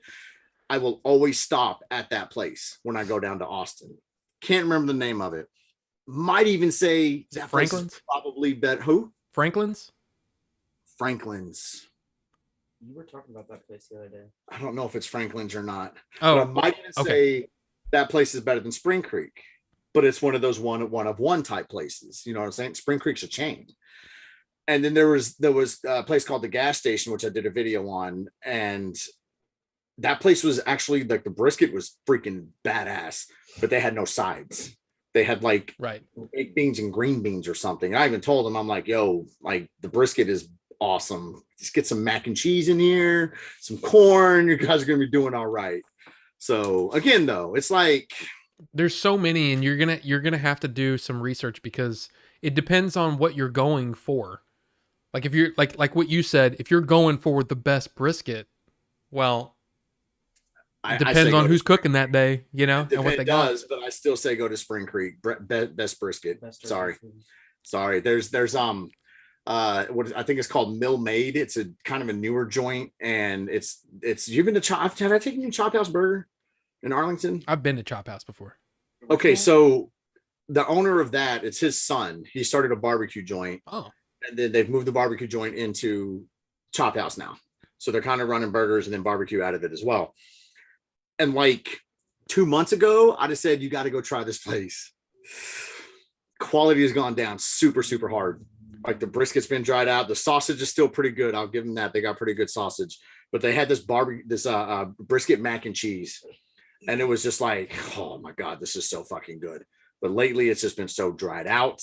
It tastes different. I think they're using a different kind of cheese. Like I don't like cheddar cheese, especially like really sharp cheddar cheese. It makes things taste sour. And it's just, so I don't know why I mentioned it. Don't go there, but I don't know. Texas Monthly, best in state, apparently, is what it said. And then Texas Monthly, okay. Ted Millich said that your brother made a special trip just to go to Goldie's. They said it was great. Okay. But what's your comparison point? You know, that's what I'm saying. Like I've not tried all barbecue joints. I've not tried all barbecue joints in DFW. Hell, I've not even tried them all in Arlington. Yeah. But I've been to some really good ones. I've been to some really fucking bad ones. Yes, Texas has bad fucking barbecue places as well. So again, what's your point of comparison on it? That would be my question. Right. What's your point of comparison? So was the awesome place Terry Black's or Styles? Let me look. It's right off 35, Squigs. I appreciate you trying to help me. I'm being told not to tell people not to go to Mills Made. Go to Mills Made. Again, though, I'm one of those people. I say go judge for yourself. It don't matter what I say. It don't matter what Rob says or Squigs or anyone else. Go try it for yourself. Make your own opinion. Because to be fair, the last time I was at Mills Made, the brisket mac was pretty damn good. It's just been too inconsistent lately. Just saying. Hang on, Squigs. Let me see. What was that place called? Styles? See, that's the weird thing too, though, is that it's almost like when there's growing pains, you know, especially if they open up a new location. Right. You know, then the quality can suffer at both of them, and then they both kind of have to come up again. It's a weird thing. I've seen that too. So it's true. You just never know. I'm going to say not Styles. What was the other one, Rob? Terry Black's. Terry Black's. I mean, you could just like look at the map, right, of barbecue places in Austin and see if you. You know what? I guess I could. Squigs, if you're looking, if it helps, it's actually in a shopping strip, kind of thing. He says, "I'm not doing nothing wrong this time." LOL. What about places for fried chicken? KFC. Yeah. See, the thing is there's not a whole lot of because what you really want is you're kind of thinking about like a soul food place, or you know what I mean. That's like I think that's what they're thinking of. Yeah. Yeah. When you're talking about fried chicken, and what do you think, Babes? I like Babes. Yeah, I like Babes, dude. We have a Lolo's chicken and waffles. Somebody asked pricey, about, yeah, but that's pretty good. I think John said Lisa's chicken, and I was thinking, I don't think I've ever had Lisa's chicken. I took you to Lisa's the other day, right? Yeah, what did you get? I got It was fried rice there, wasn't it? It's weird. They had fried rice and fried chicken. Was the chicken any good? It wasn't fried chicken, but it wasn't fried chicken. Yeah. So we can't speak on the fried chicken. Okay. Mia's Kitchen's pretty good for fried chicken. They have all kinds of stuff too. Brushy Creek or Black's is what he's asking about. Is what Squiggles is saying. The smoked chicken was dry at Babes. Is that common? I always get remember, we were sitting at the table, so it's gonna be a little different takeout versus sitting in a restaurant and eating. Different. I always get the tenders at Babes, so I can only speak on the tenders. Out of the fried tenders, I think they're pretty damn delicious. I'm looking at a map right here. What Micklethwaite? Does Wingstop count? Look, Wingstop is good if you're like Wingstop. drinking, or if what? They have good fries. Their fries are awesome. I personally I like their wings. I'm just saying I like their wings. I like their wings too, but not everybody a lot of people think Wingstop is trash, like absolute trash. And I'm like, I don't. I've never had no, I take that back. I have had some bad Wingstop before, but not Terry Black's, but it looks like I want to go there. I think they overseason their wings. It is not Franklin, but I'd go there too. I'm trying to find you and Billy ate all the tenders, you asshole. I only had dry smoked chicken. It's pretty good though. Who said that, Leon? Yeah. Hey, listen. Okay. I grew up in a house where if you didn't eat quick, you didn't get seconds. So that's your fault. It sounds like you're an only child. And that's his fault. That's his fault. You should have went and pushed your dad into your mom. Hang on, I'm gonna find this stupid place. I don't know, man. There's so many good places. The breakfast places, our place. I'm pretty sure that's.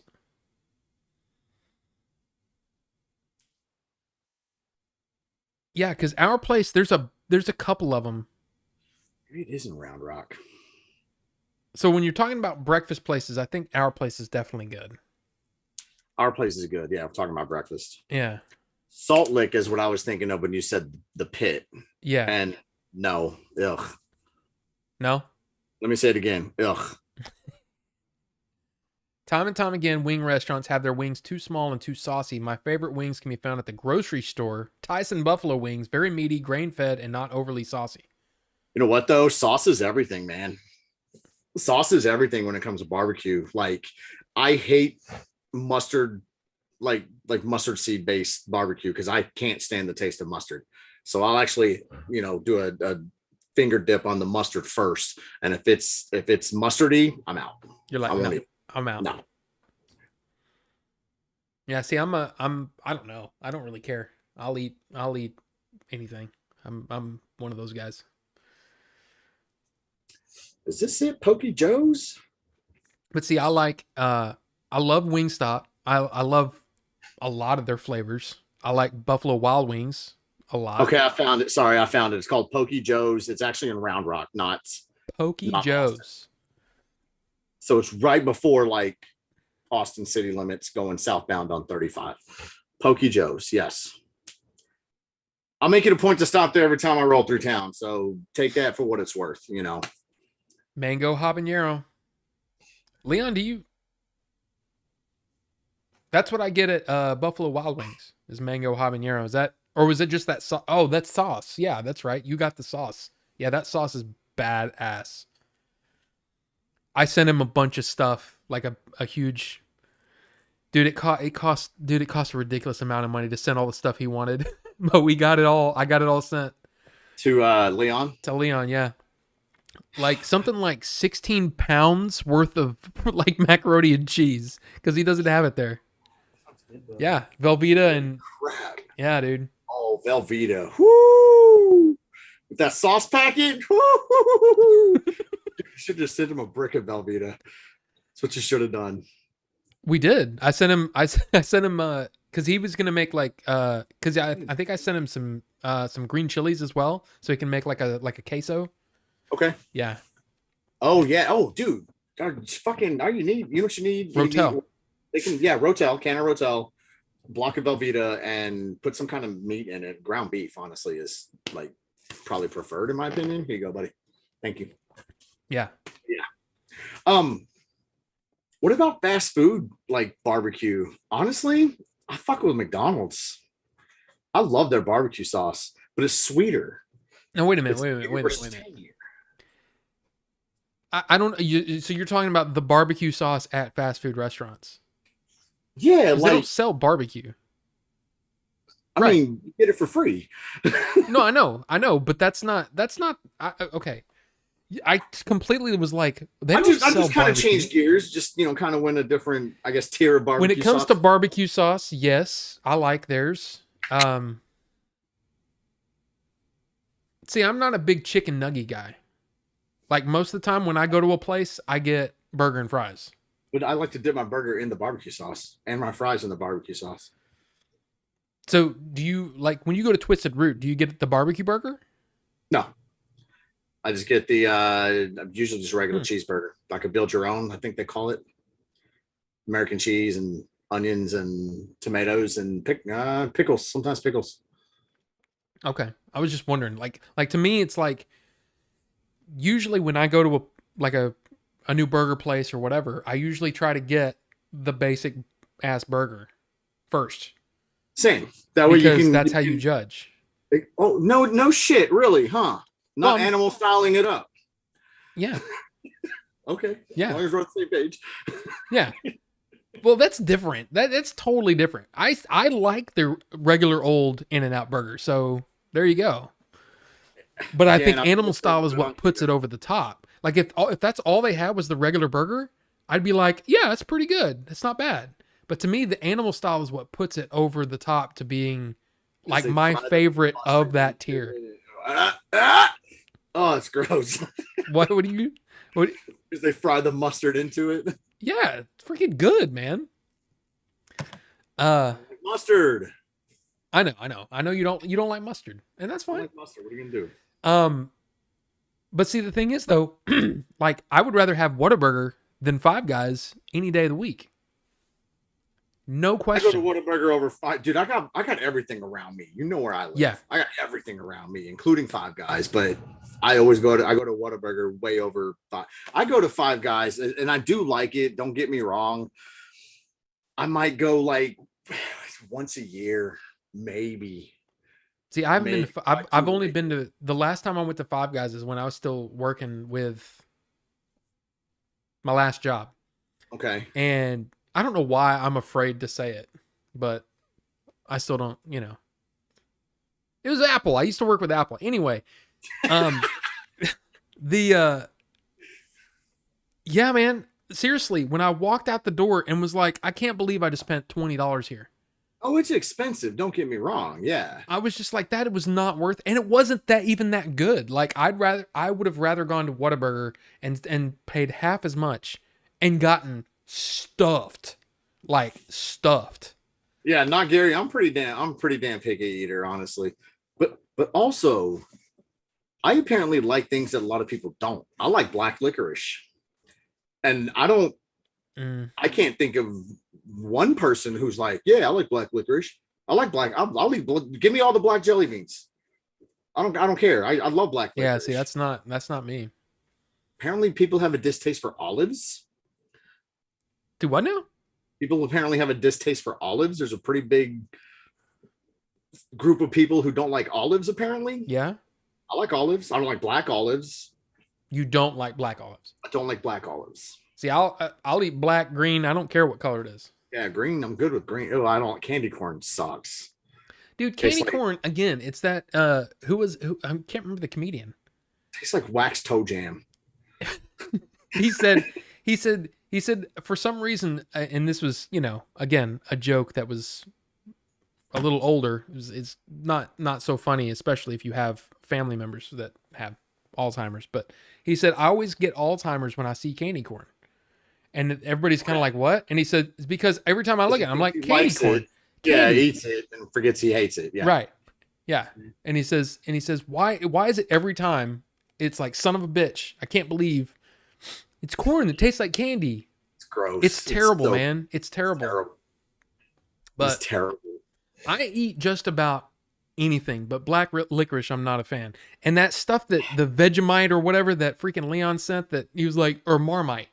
He said, yeah, just try it on a little bit of toast. And I'm like, yeah, it doesn't matter how much of it is on there. It's gross. I've never had it either. I've been told, because Wood actually, he told me about Vegemite, and he was like, yeah, I don't even like that. He goes, you're definitely not going to like it. So I'm like, you know what? I'll default to you on that one. I'll default to your judgment. So, black licorice tastes like Jaeger. Yeah. No. You don't like Jaeger? Nope. I like black licorice. So, do you like red licorice? Do you like Twizzlers or Vines? I'm not a big fan of those because it tastes like you're just, I don't know.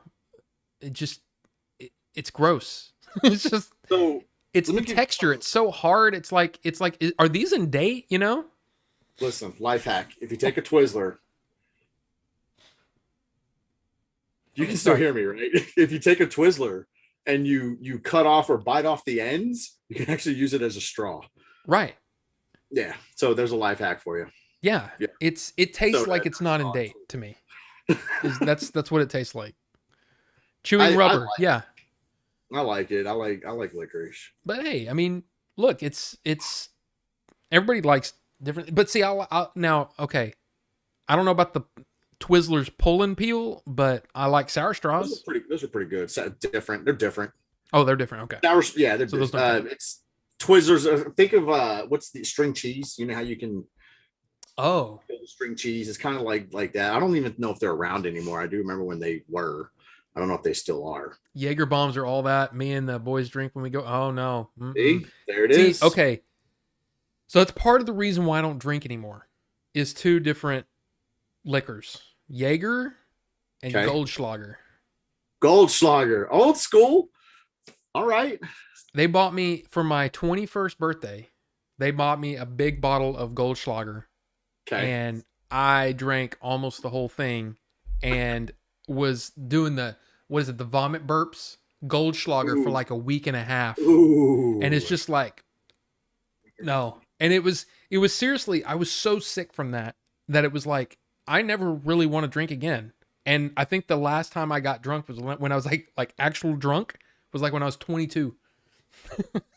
Okay, interesting. So I won't drink, similar story. I don't drink tequila anymore. Because not that I got sick on it, but the next day, every time I burped, that's all I tasted was tequila. And it was just disgusting. And I think it was something like Cuervo or something like that. It wasn't even super high quality shit. But yeah, I'm good with tequila. I don't need all that. Yeah. But. Well, I mean, it's just one of those things. It's like, I had a complete, but I wrote off everything. And even then, like, there for a while, yikes, Goldschlager, however it's spelled. Nope, not touching it. See, that's the thing. I really liked it. In fact, there was another, I can't remember what it is because it's been 20 Goldschlager was the party liquor when we were younger, though. I was going to say kids, but so was Aftershock.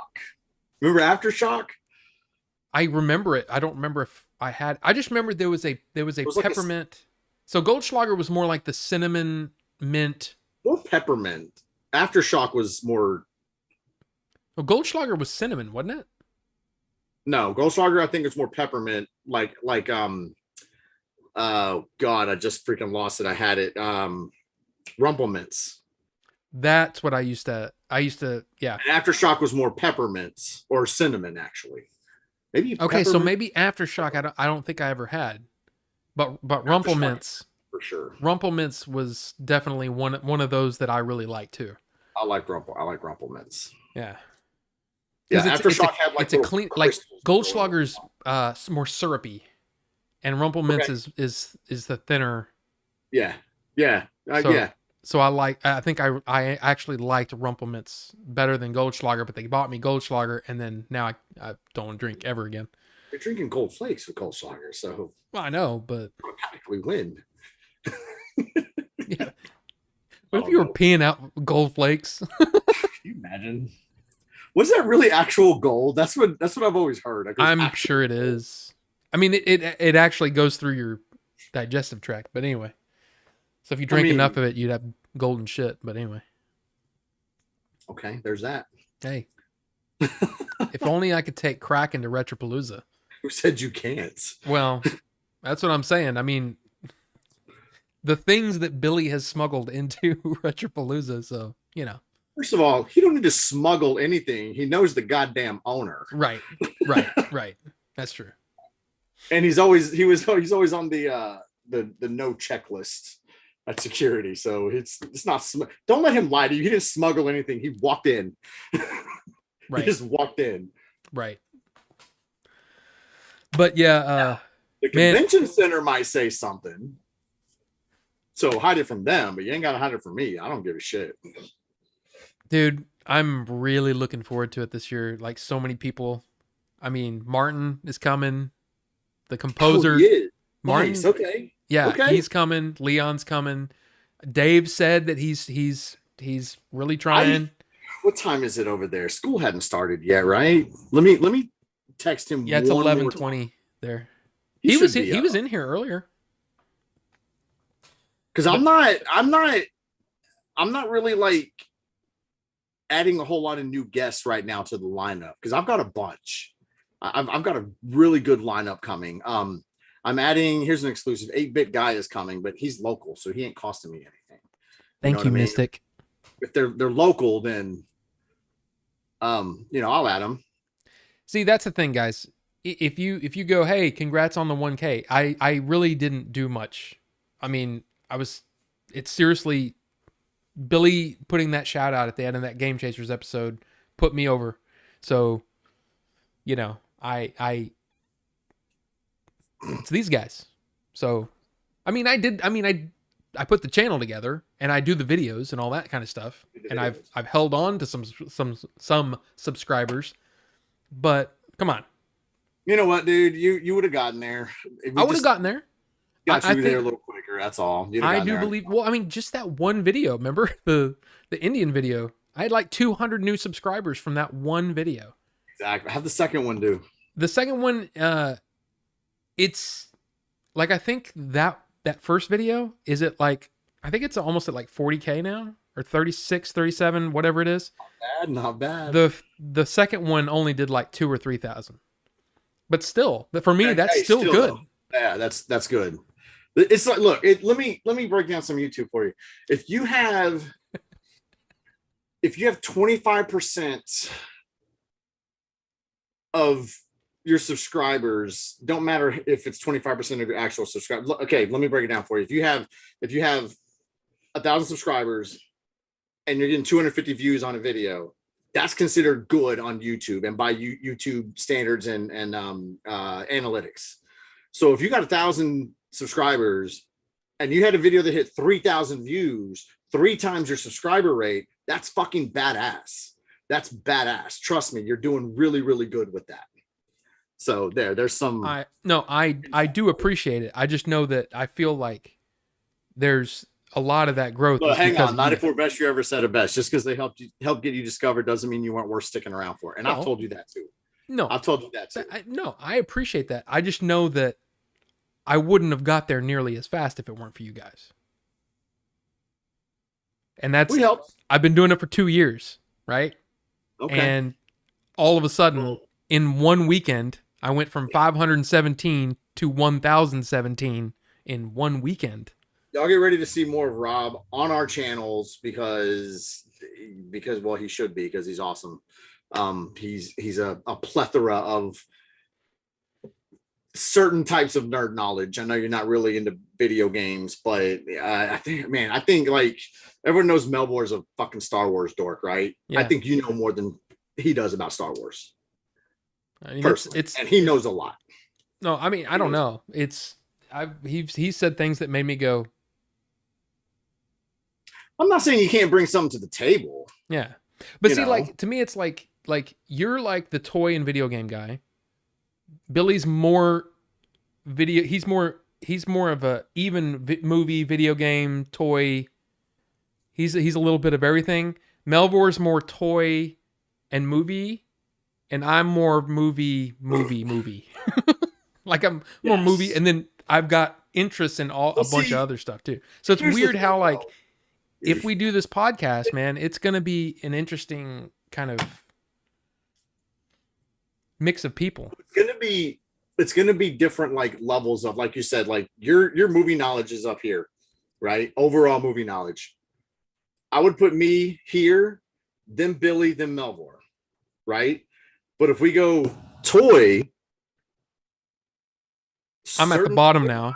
Yeah, you're probably at the bottom. I think Melvor might. I think it might. Oh man, I don't know. That's going to be tough. It's either me or Melvor at the top, Billy, then you.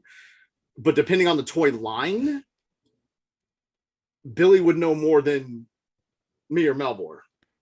You know what I mean? It's like turtles. Billy knows probably more about turtles than I do. But I definitely know more about turtles than Melvor does. Right. G.I. Joe, it might be a little more me and Billy here, Melville way down here. Transformers, it'd be Melville at the top, me and Billy probably even keel. So when it comes to the toys, we're all pretty much, and the movies is going to be the same thing. Yeah. If we're talking like general movie, whatever, you're going to be up here. I think I'm going to be right below you. But if we get into like C-list horror movies and D-list, then that's sci-fi, where I go. That's where Billy comes up here, though. Yeah. You know what I mean? So yeah. And then Star Wars, that's really all Melville knows is Star Wars and stuff that we grew up watching. So that very limited number of 80s stuff. Right. No, it's definitely gonna be interesting. It's gonna be really fun. And is there a timeline on that yet or no? Do what? Is there a timeline on that yet or no? So I've actually been keeping in touch with Melville on it, believe it or not. And we're getting some things ready and together to kind of start building different sets in that space that we want to do. So it's a slow go, but it's going.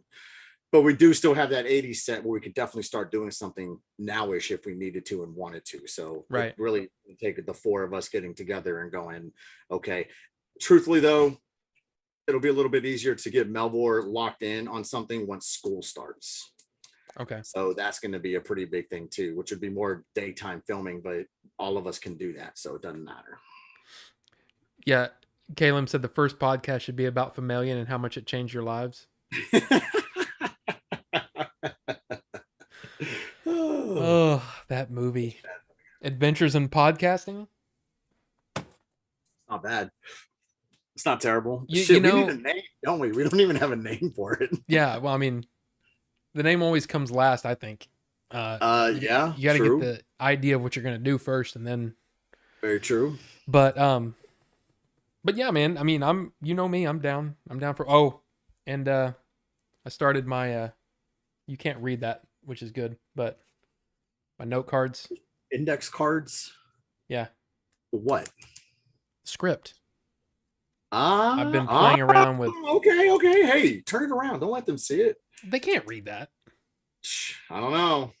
Eyes of the hawk. For those. Car wash. Yeah. Oh, that one? Yeah, that one. Okay. But yeah. So, yeah. That's Pointless Conversations. I actually kind of like that as a podcast title. What? Pointless Conversations. Oh, yeah. Well, I think and that's the thing too, is that there are, dude, if you think there's a lot of YouTube channels, there's just as many freaking podcasts out there. Sure. And there are so many that have gone, they've come and gone, you know? So it's going to be tough. Like, I bet you Pointless Conversations is an actual podcast name. I would almost bet. The Reverse Island podcast.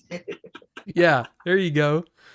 That's funny. I like that. You know what? What we're gonna have to do though is we're gonna have to like have that on the Game Chasers channel. Oh, for sure. If it's just uploading, highlights or a segment to that channel to funnel people to a different channel, but for it to be, like you said, successful and actually have a chance of taking off, we're gonna have to upload stuff to the Game Chasers channel when it comes to the podcast, which I think is the intent, anyways. So the completely necessary podcast. One up, Pat. Who needs a name podcast? See, there's so many. There's so many great names that you can come up with. The BJ stream, I don't know about that. Yeah, get a lot of different clientele. Or listeners. You know what we need to do? The No Pat broadcast. The what? No. The No.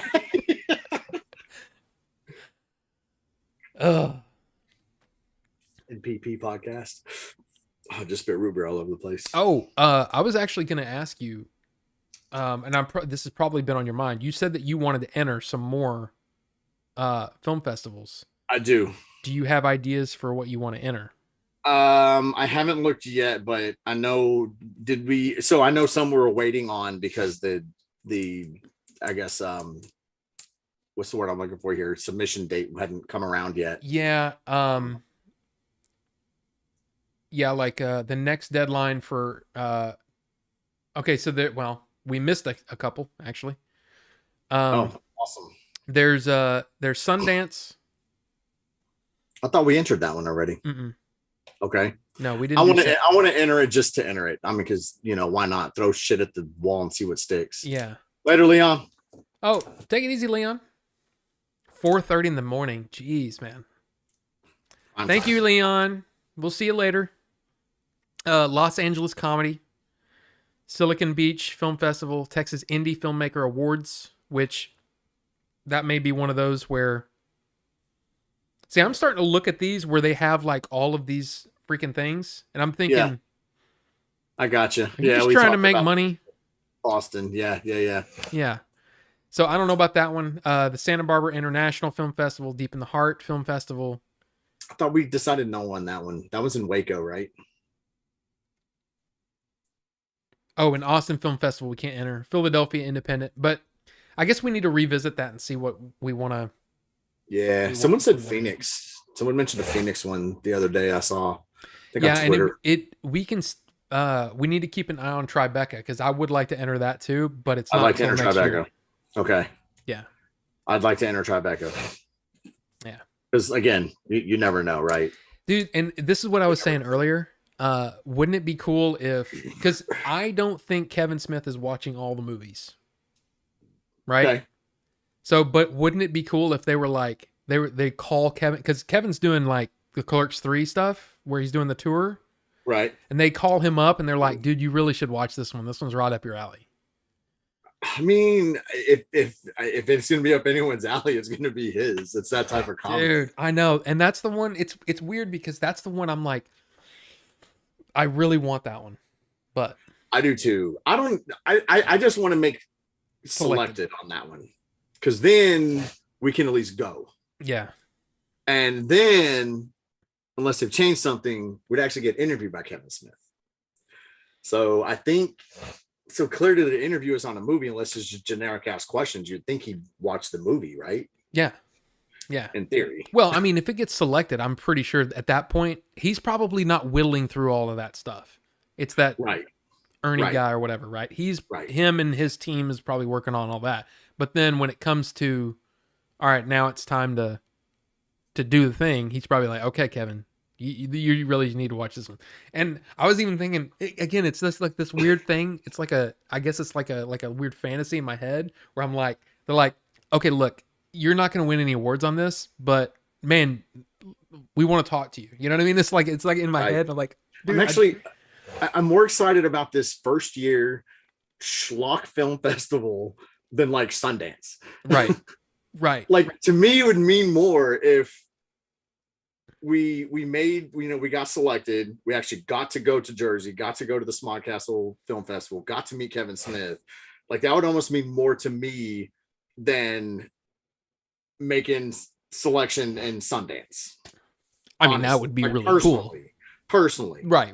Would it be neat to put Sundance on your DVD cover? Yeah, absolutely. But from a personal standpoint, just because I've been with Kevin Smith since Mallrats, since like 95 or something like that. And there's what's the other one? I think it's shit. I'd have to pull it up. There's another one that's coming up at the beginning of September. So just a couple of weeks after that, there's another selection. Okay. And I can't remember which one it was. But I'm just trying to, like I said, I want to get you guys however many awards that you can get by the time you get to September and you get to California. You know what I'm saying? I think California is November, but I mean, I'm with you. Well, I thought the meeting was it's not in September? I think it was moved to November. Okay. Or maybe we were told wrong initially, but I think it is November. Well, either way, let's get that. Yeah. No, same. I want. God, it'd been really neat to have won something at the Boston. Yeah, it would have been nice to be able to say, "Hey, we actually won this." Yeah. Come watch the award-winning Adventures of Game Chasers at Retropalooza. That'd have been really neat. But there's official selection. The only thing better than official selection is actually winning an award. Yeah. That's the only thing better. So we can put something on there, and there will be a screening at Retropalooza. Yes. With a Q&A. Yes. Most likely that's going to be Friday night. So I know the official con days are Saturday and Sunday, but we're probably going to be doing the movie screening on Friday night for a couple of reasons. one with the VIP party, and after that, there's no time to really do it after, at least for like.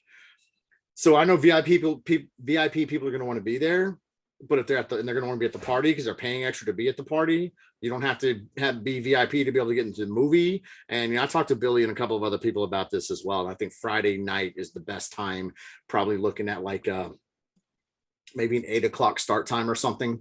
Because at that point, I can leave the convention center and go over to the hotel and watch the movie and Q&A and all that stuff and not have to worry about the convention center at that point. You know what I mean? Like I can leave people over there to take care of that. So VIP went way up this year. It didn't go way up this year. The early bird was way down is what happened. But Squiggles, you don't have to get the VIP. You're going to help me move in and load up. So you've already paid your dues. Don't go buy a ticket, please.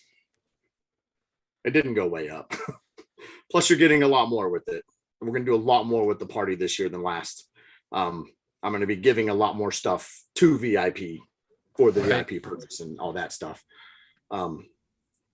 Last you paid 50. Yeah, that was early bird again.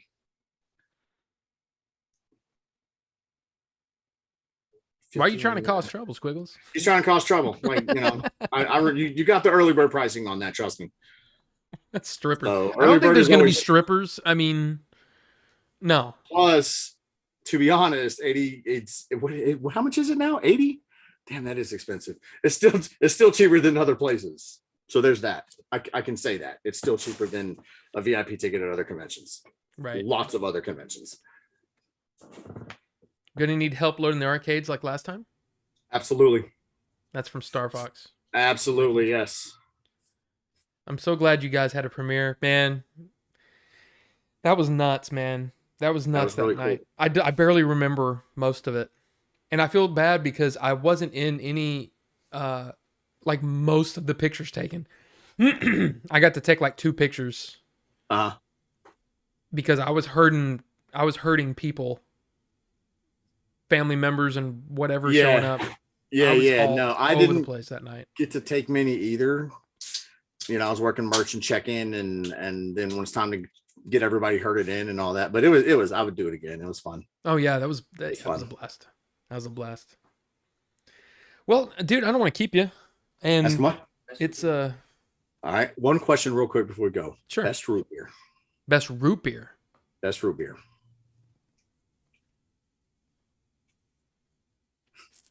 Okay. Top 3. Does a sarsaparilla count? No. Okay. Because every soda, as far as I got a lecture on, not a lecture per se, but a history lesson on this from Justin, and every soda apparently starts out as a sarsaparilla.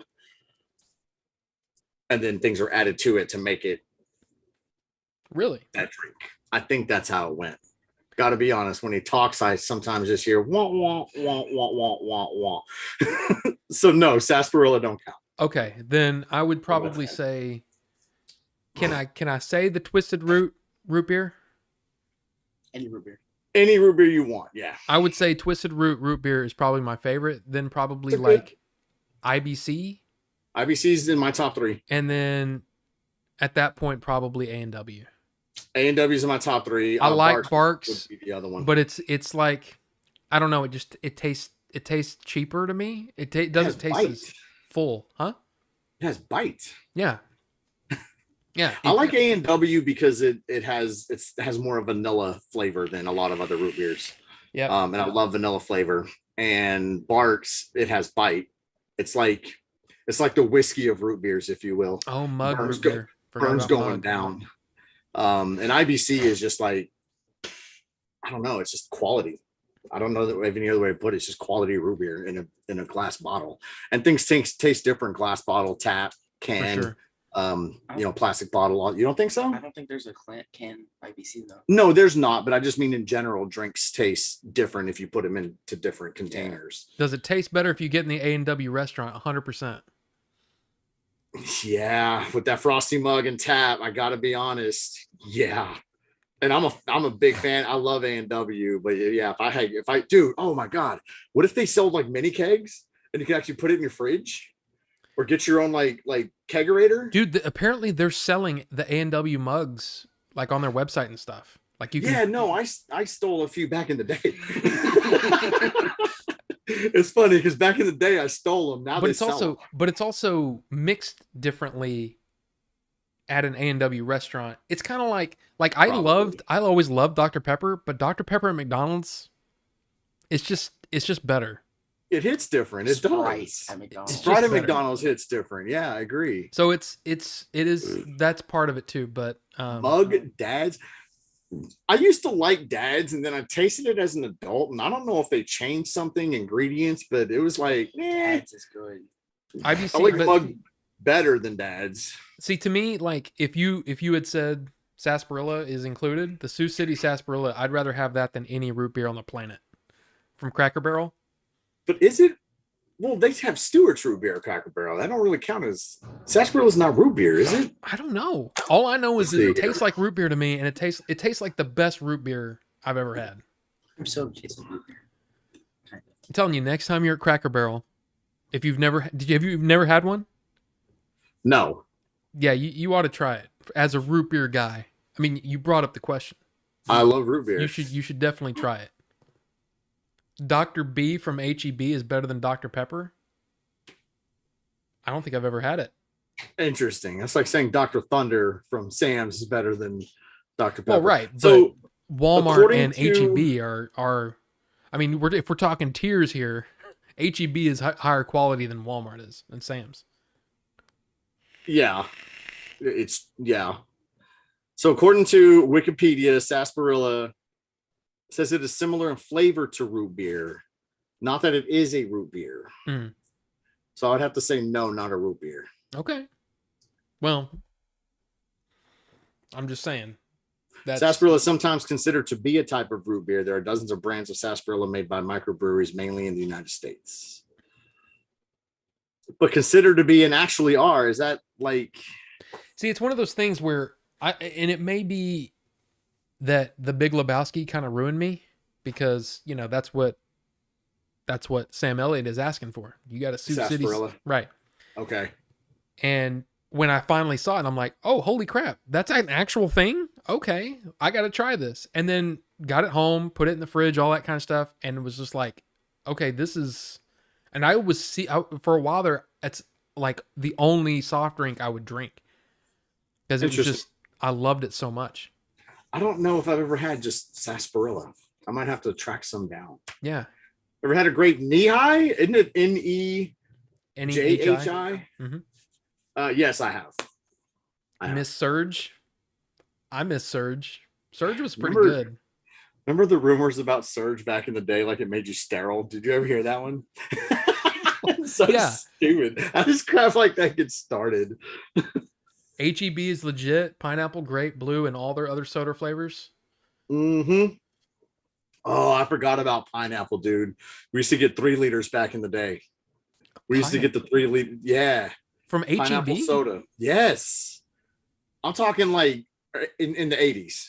Late 80s. I had never been to an HEB until like, I don't know, maybe in the 90s, maybe the 2000s. Well, there's not a lot of HEBs around. No, not here. Go south. It's everywhere. Yeah, see, I didn't.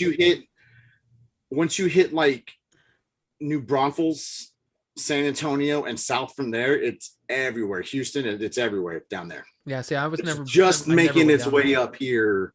There's like 1 or 2 locations. Dude, we're supposed to get one like less than a mile away from me, and they haven't broken ground yet. Okay. But it's one of those things where there was some like, oh, we have to break ground by this time, and that time has passed. Okay. But I'm still like, dude, give me my freaking HEB, or it's a Central Market or an HEB that we're supposed to get.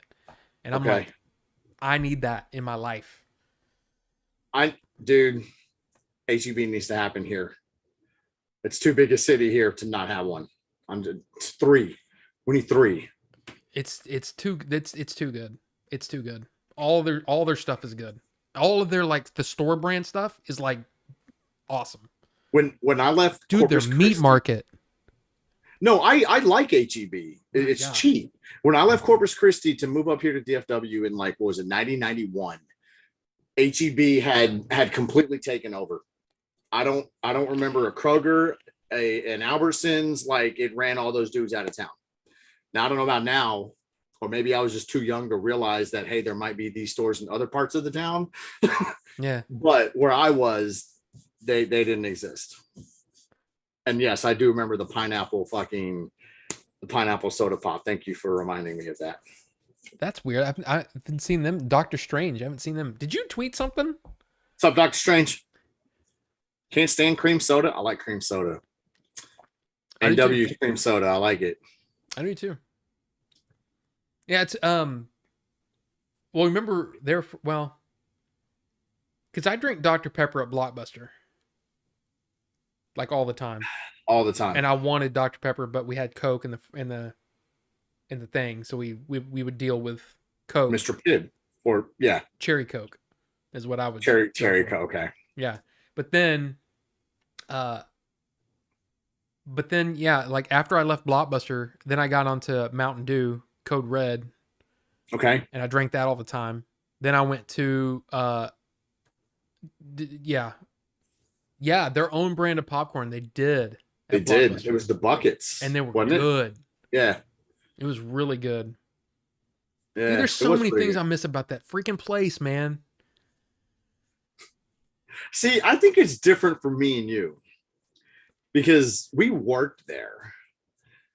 Because I'll be honest, outside of working there, I didn't go to a whole lot of Blockbuster. You know, when I was a kid, we mainly did like pharmacies. You guys remember Farmore? I don't know if that was ever a thing up here, but that was down in Corpus Christi. It was like in Eckerd's, and they did movie rentals there. Kroger did movie rentals and stuff like that. Yep. You know what I mean? Mm-hmm. It was semi-rare occasion where we would actually go to an actual Blockbuster. When I say, I think when people go, I miss Blockbuster, I don't think you miss the store. I think you miss that rental experience is what you miss. Yeah, but see, I mean, you worked there though. Yeah, but for me, I lived right there. I remember my whole life, right? Right, that was your and store, that was right. 48034. Right. That's like one of the first Blockbusters ever. Yeah. Blockbuster started in Dallas. That's a 34th Blockbuster to open. 85. Oh, I didn't know that's how it was numbered. Okay. Yeah. Oh, wow. I didn't know that. Yep. So I knew it started in Dallas. Right. Right. That's like one of the OG Blockbusters. And so we had it almost my whole life. Okay. So we went to, because we had Kroger, of course. We had the Video Library. And then after Video Library, it went and 7-Eleven, which was weird. I remember 7-Eleven. I remember 7-Eleven rented VHS. tapes. What was that place down Pioneer? Closer to, I guess, what it would have been other side of Carrier. And it looked like it was wood. Oh, yeah, that was I don't remember what it was, but I know what you're talking about, like down there. Yeah. Yeah, it was we had gone there a few times, and it was like my parents kept trying to get me out of the right. I remember bad people area. always come in and where's the adult section? We're like, go up the road, dude. Yeah, it's right down the road. I can't remember the name of it, but yeah. We do have Big Red for whoever asked that. Calumity. Calum, have a good one, sir. Chicken later. Chicken later, dude. Chicken later. But yeah, dude. No, for me, that like Blockbuster was my video store for the longest time. That's where I rented most of my first video game was probably rented there or at Jar.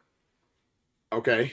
You know? Okay. Yeah. So it was always a thing for me. And then that damn when I left that Blockbuster, went to Sprint, and then I went back to Blockbuster. I mean, I went back to Blockbuster like 4 times and worked at like 8 different stores. It was a fun job. And that's what I'm saying. I think it's a little bit different for me and you because we worked there.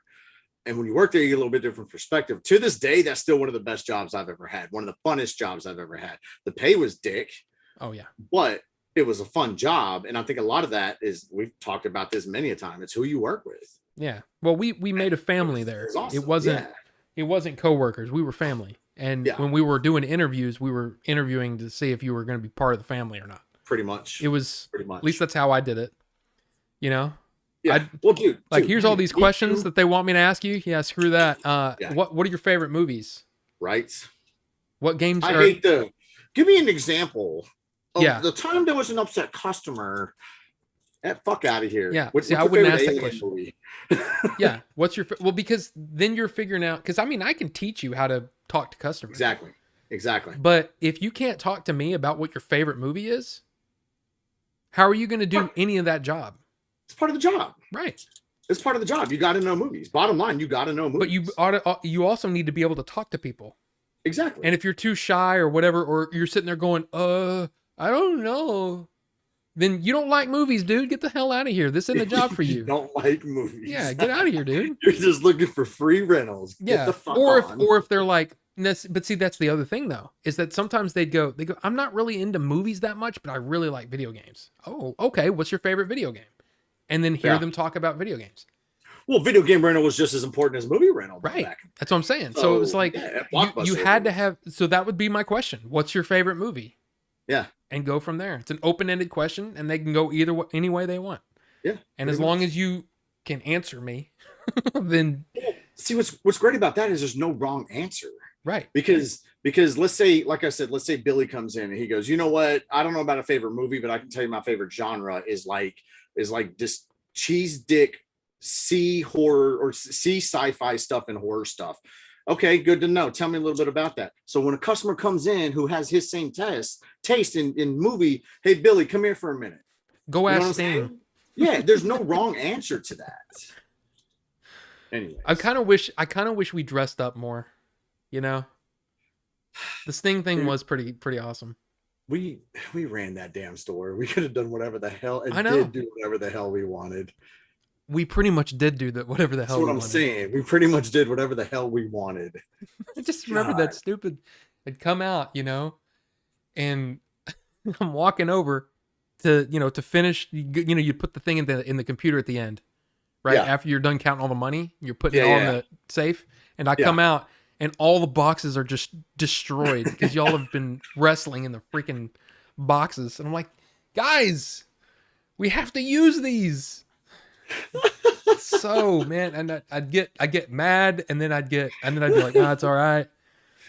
To be fair, it was mostly the box it was carried in. Everything inside was pretty well preserved. Yeah, but there was definitely times when there was some damage done to stuff that we were gonna have to use. Yeah, you just change out the case because it cracked. Oh well. What are you gonna do? Hey, it's Blockbuster's money. Oh, it's such a good time. Oh, so good. Didn't we play Ken Griffey Jr. after closing? I had that game actually. So when we closed, we would usually just put in a movie and we would listen to the movie in the background, you know, if you were facing one of the screens, or you can catch it in the mirror as you were walking by. But no, when it was time to do work, we did work. We got work done. That crazy Greek. And one of the things is we wanted out of there as quickly as we could. So sometimes we would start pre-close stuff at like 11. That way it'd be like, okay, I can get the registers counted in 30 minutes. You guys got 30 minutes to get everything else done. Let's go. So, you know, usually by 11, someone will go start straightening up everything. So you only got an hour of mess up and just go and touch up real quick. See, while someone's vacuuming. Were you there when they started that? I can't remember what it's called. The thing with the cart, and do you remember the cart? Don't. So that was before your time. See, they did this thing where, because we would sometimes be there till 2 a.m.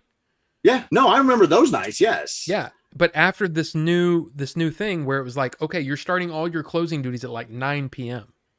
Okay. And you use a cart to put the movies up. You're not doing the whole F that.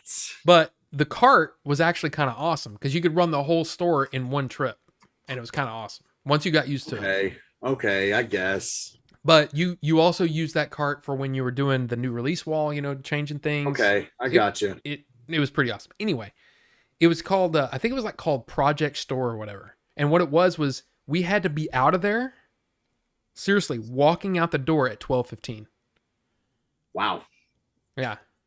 Okay, interesting. And it was, what it did is it just made you say, okay, all of those things where we were just kind of screwing off for a couple hours in between customers and stuff. No, we're out doing the straightening. We're doing, and then you do what you do is right before you closed, you sent one person to do touch-ups. Sure.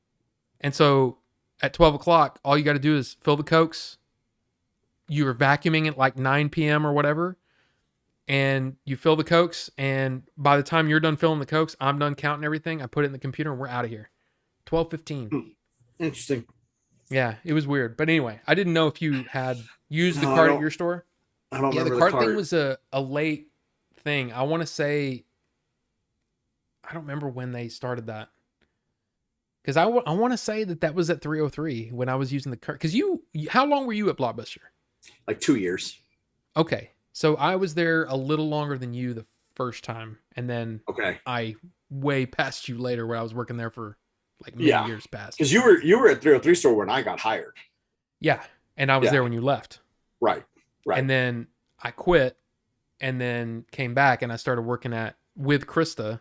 In Irving, right? Yeah. Yeah.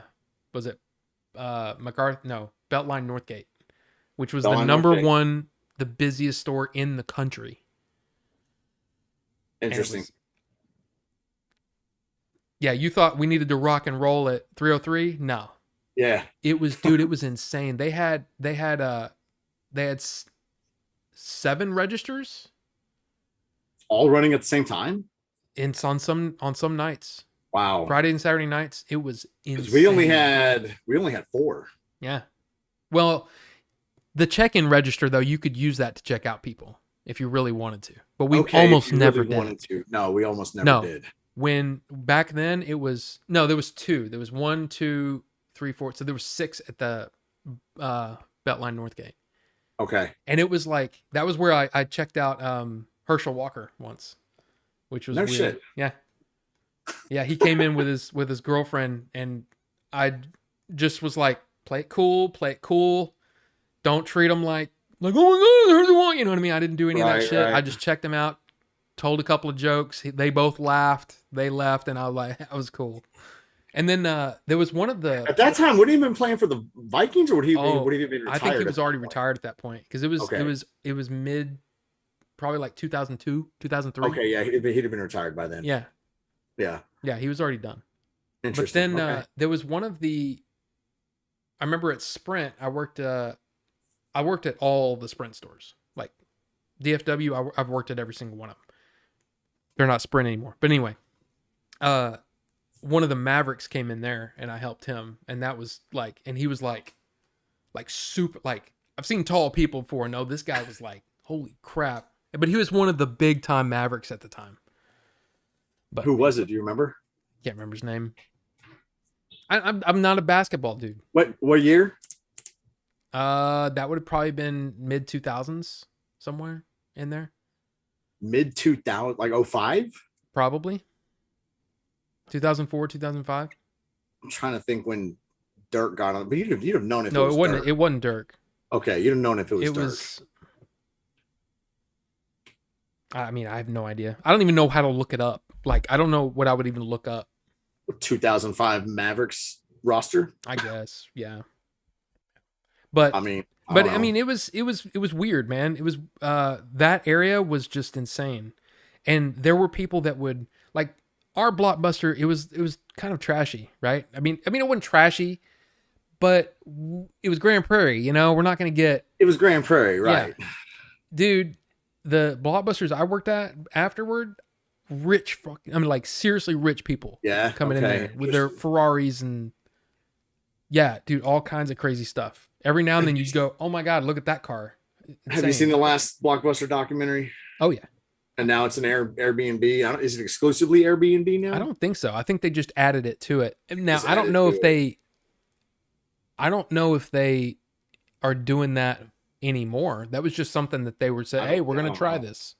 I don't know. But you met Tommy Lee Jones at our store because he came to rent a movie. Now that's cool. That's neat. Let's see, Mavericks to old Blockbuster. I don't think we'll ever see a resurgence of physical rental places like that unless it's literally this one-off, like I don't even know. And how does it even stay alive unless you're just you almost have to almost have to sell the experience versus selling it as a rental place. You know, honestly, something like that, like an Airbnb could work. Have a VCR hooked up, DVD player hooked up, couple of old consoles, you know, come stay in a video rental Airbnb or something. God, I'm trying to figure out Airbnbs all the time. Netflix didn't kill Blockbuster. Jay did. Yep. Michael Finley. Yeah, he was kind of a big deal at the time. Yeah. It was a pretty big deal for them at the time. Yeah, that was it. That was Michael Finley. As soon as I saw the name, I'm like, yep, that's who it was. Yeah. As long as digital exists, it's difficult. Well, digital will always exist. Digital ain't going anywhere. It's just not. It's not going to get. It's the now. It's the future. It's more future digital? than. Yeah. You know, even an old head like myself, I hate to admit it, but it is the way. It just is. It's the way. I'm going to hang on to it to physical as long as I can. You know, I got the PS5 with the disc drive in it, and even I went and pre-ordered some games at almost said Blockbuster, GameStop, excuse me, the other day, and I made sure, I was like, these are the physical copies, right? These are physical versions. Yes, they are. Okay, cool. And I was ordering for PS5, so it's just weird though, man, because like for my Switch, it's almost all digital. Is it? It's just so convenient. You know? No, I get it. It is. It's very convenient, and we live in shit now more than fucking ever. We're lazy ass fucking species, humans. We're just fucking lazy. We want convenience, and I get it. But if you think about it though, we've been being primed for this forever. We just didn't know it. Gas stations, convenience stores, 7-Elevens also started in Dallas. You know, it's quicker. You know what? I'll pay a little more, but it's quicker for me to just run down the road instead of going to the store, getting in line, having to do blah, blah, blah, blah, blah, blah, blah. It started then, you know, but now it's getting to a point where we're getting, I don't want to use the term brainwash. We're getting to a point where it's like, oh, you guys don't need cashiers. You can do it yourself. It's everywhere now. Fast food restaurants, Kroger, Target, Walmart. Walmart has 152 lanes and 2 that are manned. Right. Everything else is self-checkout. So I'm faster than them anyway. I used to be a checker at Kroger. No, I mean, me too. But that's the funny thing is that's not the lazy way, because you're checking yourself out. Right. You know, but I don't know. Yeah, it is kind of weird, because I remember when they were first putting those in, and I was like, how is that gonna be any better? It seems like they would just clog up but man, people freaking get in and get out. If you have enough of them, and you know, if you've got 20 self-checkout lanes, and most people come in with an average of, I don't know, let's say 5 to 10 items, boom, boom, boom. That moves quick. It's when you got those fucking basketfuls when it slows things down. But you got so many self-checkouts with so many people with, you know, 1 item, 2 item, 4 items. It goes. It's quick, and it is quicker. It is quicker than standing in line.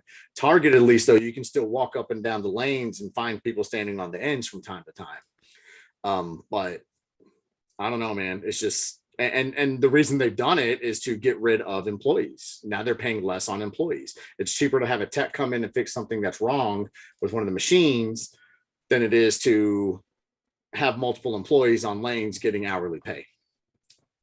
Yeah. I mean, it totally makes sense, but I don't know. And I was trying to find, because a couple of weeks ago, Wraith, you might get in trouble. You're not in trouble. He brought up different ideas for movies, and we were just kind of like, who knows what's next and all that stuff. And he said, how about a police academy type movie? And I'm like, dude, I loved the police academy movies when I was younger. I think that would be fun. I did too. Talking about ideas for like us movies, right? Yeah. Like that we want to make. Yeah. We've got some, we got a couple of, I don't know how much you said.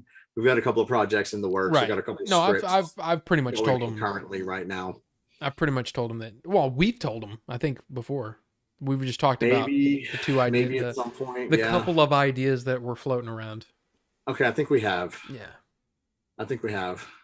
Yeah, a Guys, bumbling a group of police cadets would be hilarious. Dude, wouldn't it though? I know, man. Every time Dude, I they'd be think like, about it. Aren't you guys too old for this? I'm Mahoney called it. But that's what we're doing. I'm Mahoney. I don't know. I'm just like I said, man. That would be one of the lines too. Aren't you guys too old for this? You guys too old for this? See, I like the idea of me just playing really offbeat cameo type characters. Okay. But that's just me.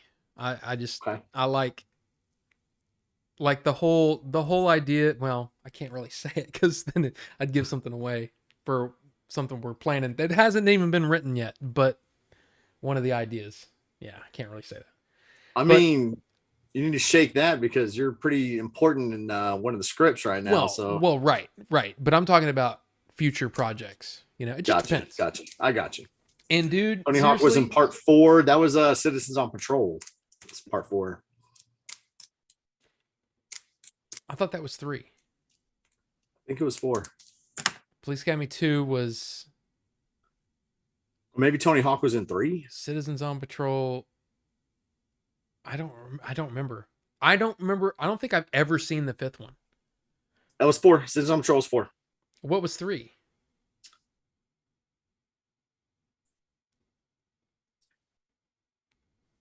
One of them, I think 5th one was they were in Miami, and then the 6th one was Moscow or something. Yeah, I don't think I ever saw those 2. 3 is Back in Training.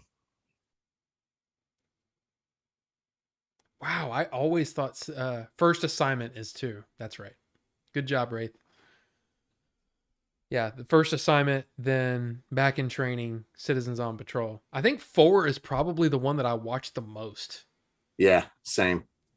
Because I think it's because of freaking Bobcat Goldthwait. Dude, he cracked. He was in 3 too, though. Yeah, I know, but he was, for some reason, 4 was, and David Spade is one of the kids in. I think 4. I think it is 4. Yeah, I think. Yeah. The one with Tony Hawk. Yeah. It's one of the skater kids. Yeah. Funny. Dude, I want to watch that again right now. Like, no nuts. And Rodney Mullen, dude, Rodney Mullen was the shit back then. King of the Flatland. Dude, so man, some of his videos, I could just sit and watch them. It's nuts. It's nuts. That whole, like, he's just gonna glide on like 2 wheels for like. Yeah. If you haven't seen it, there's a documentary called The Bones Brigade. Watch that one. It's freaking dope. Okay. It's freaking dope. And that's the funny thing. I never skateboarded ever. Me either, but I love it. But I loved watching them. I love it. Love watching it. Yeah, Rodney Mullen was amazing. Yeah. But dude, it's 11 o'clock now. You said Let's 15 minutes. Let's get out of here. Forget about it. All right. Guys, thank you. Thank you for being here. Thank you. Thanks for Jay, letting me for being crash. here. Appreciate it, man. Thank you. Yeah, it was fun. And hopefully soon we'll be doing more of this stuff soon. Yes. So thanks for being here, Mauro. So you guys have a good one, and we'll see you later. Bye. See you later.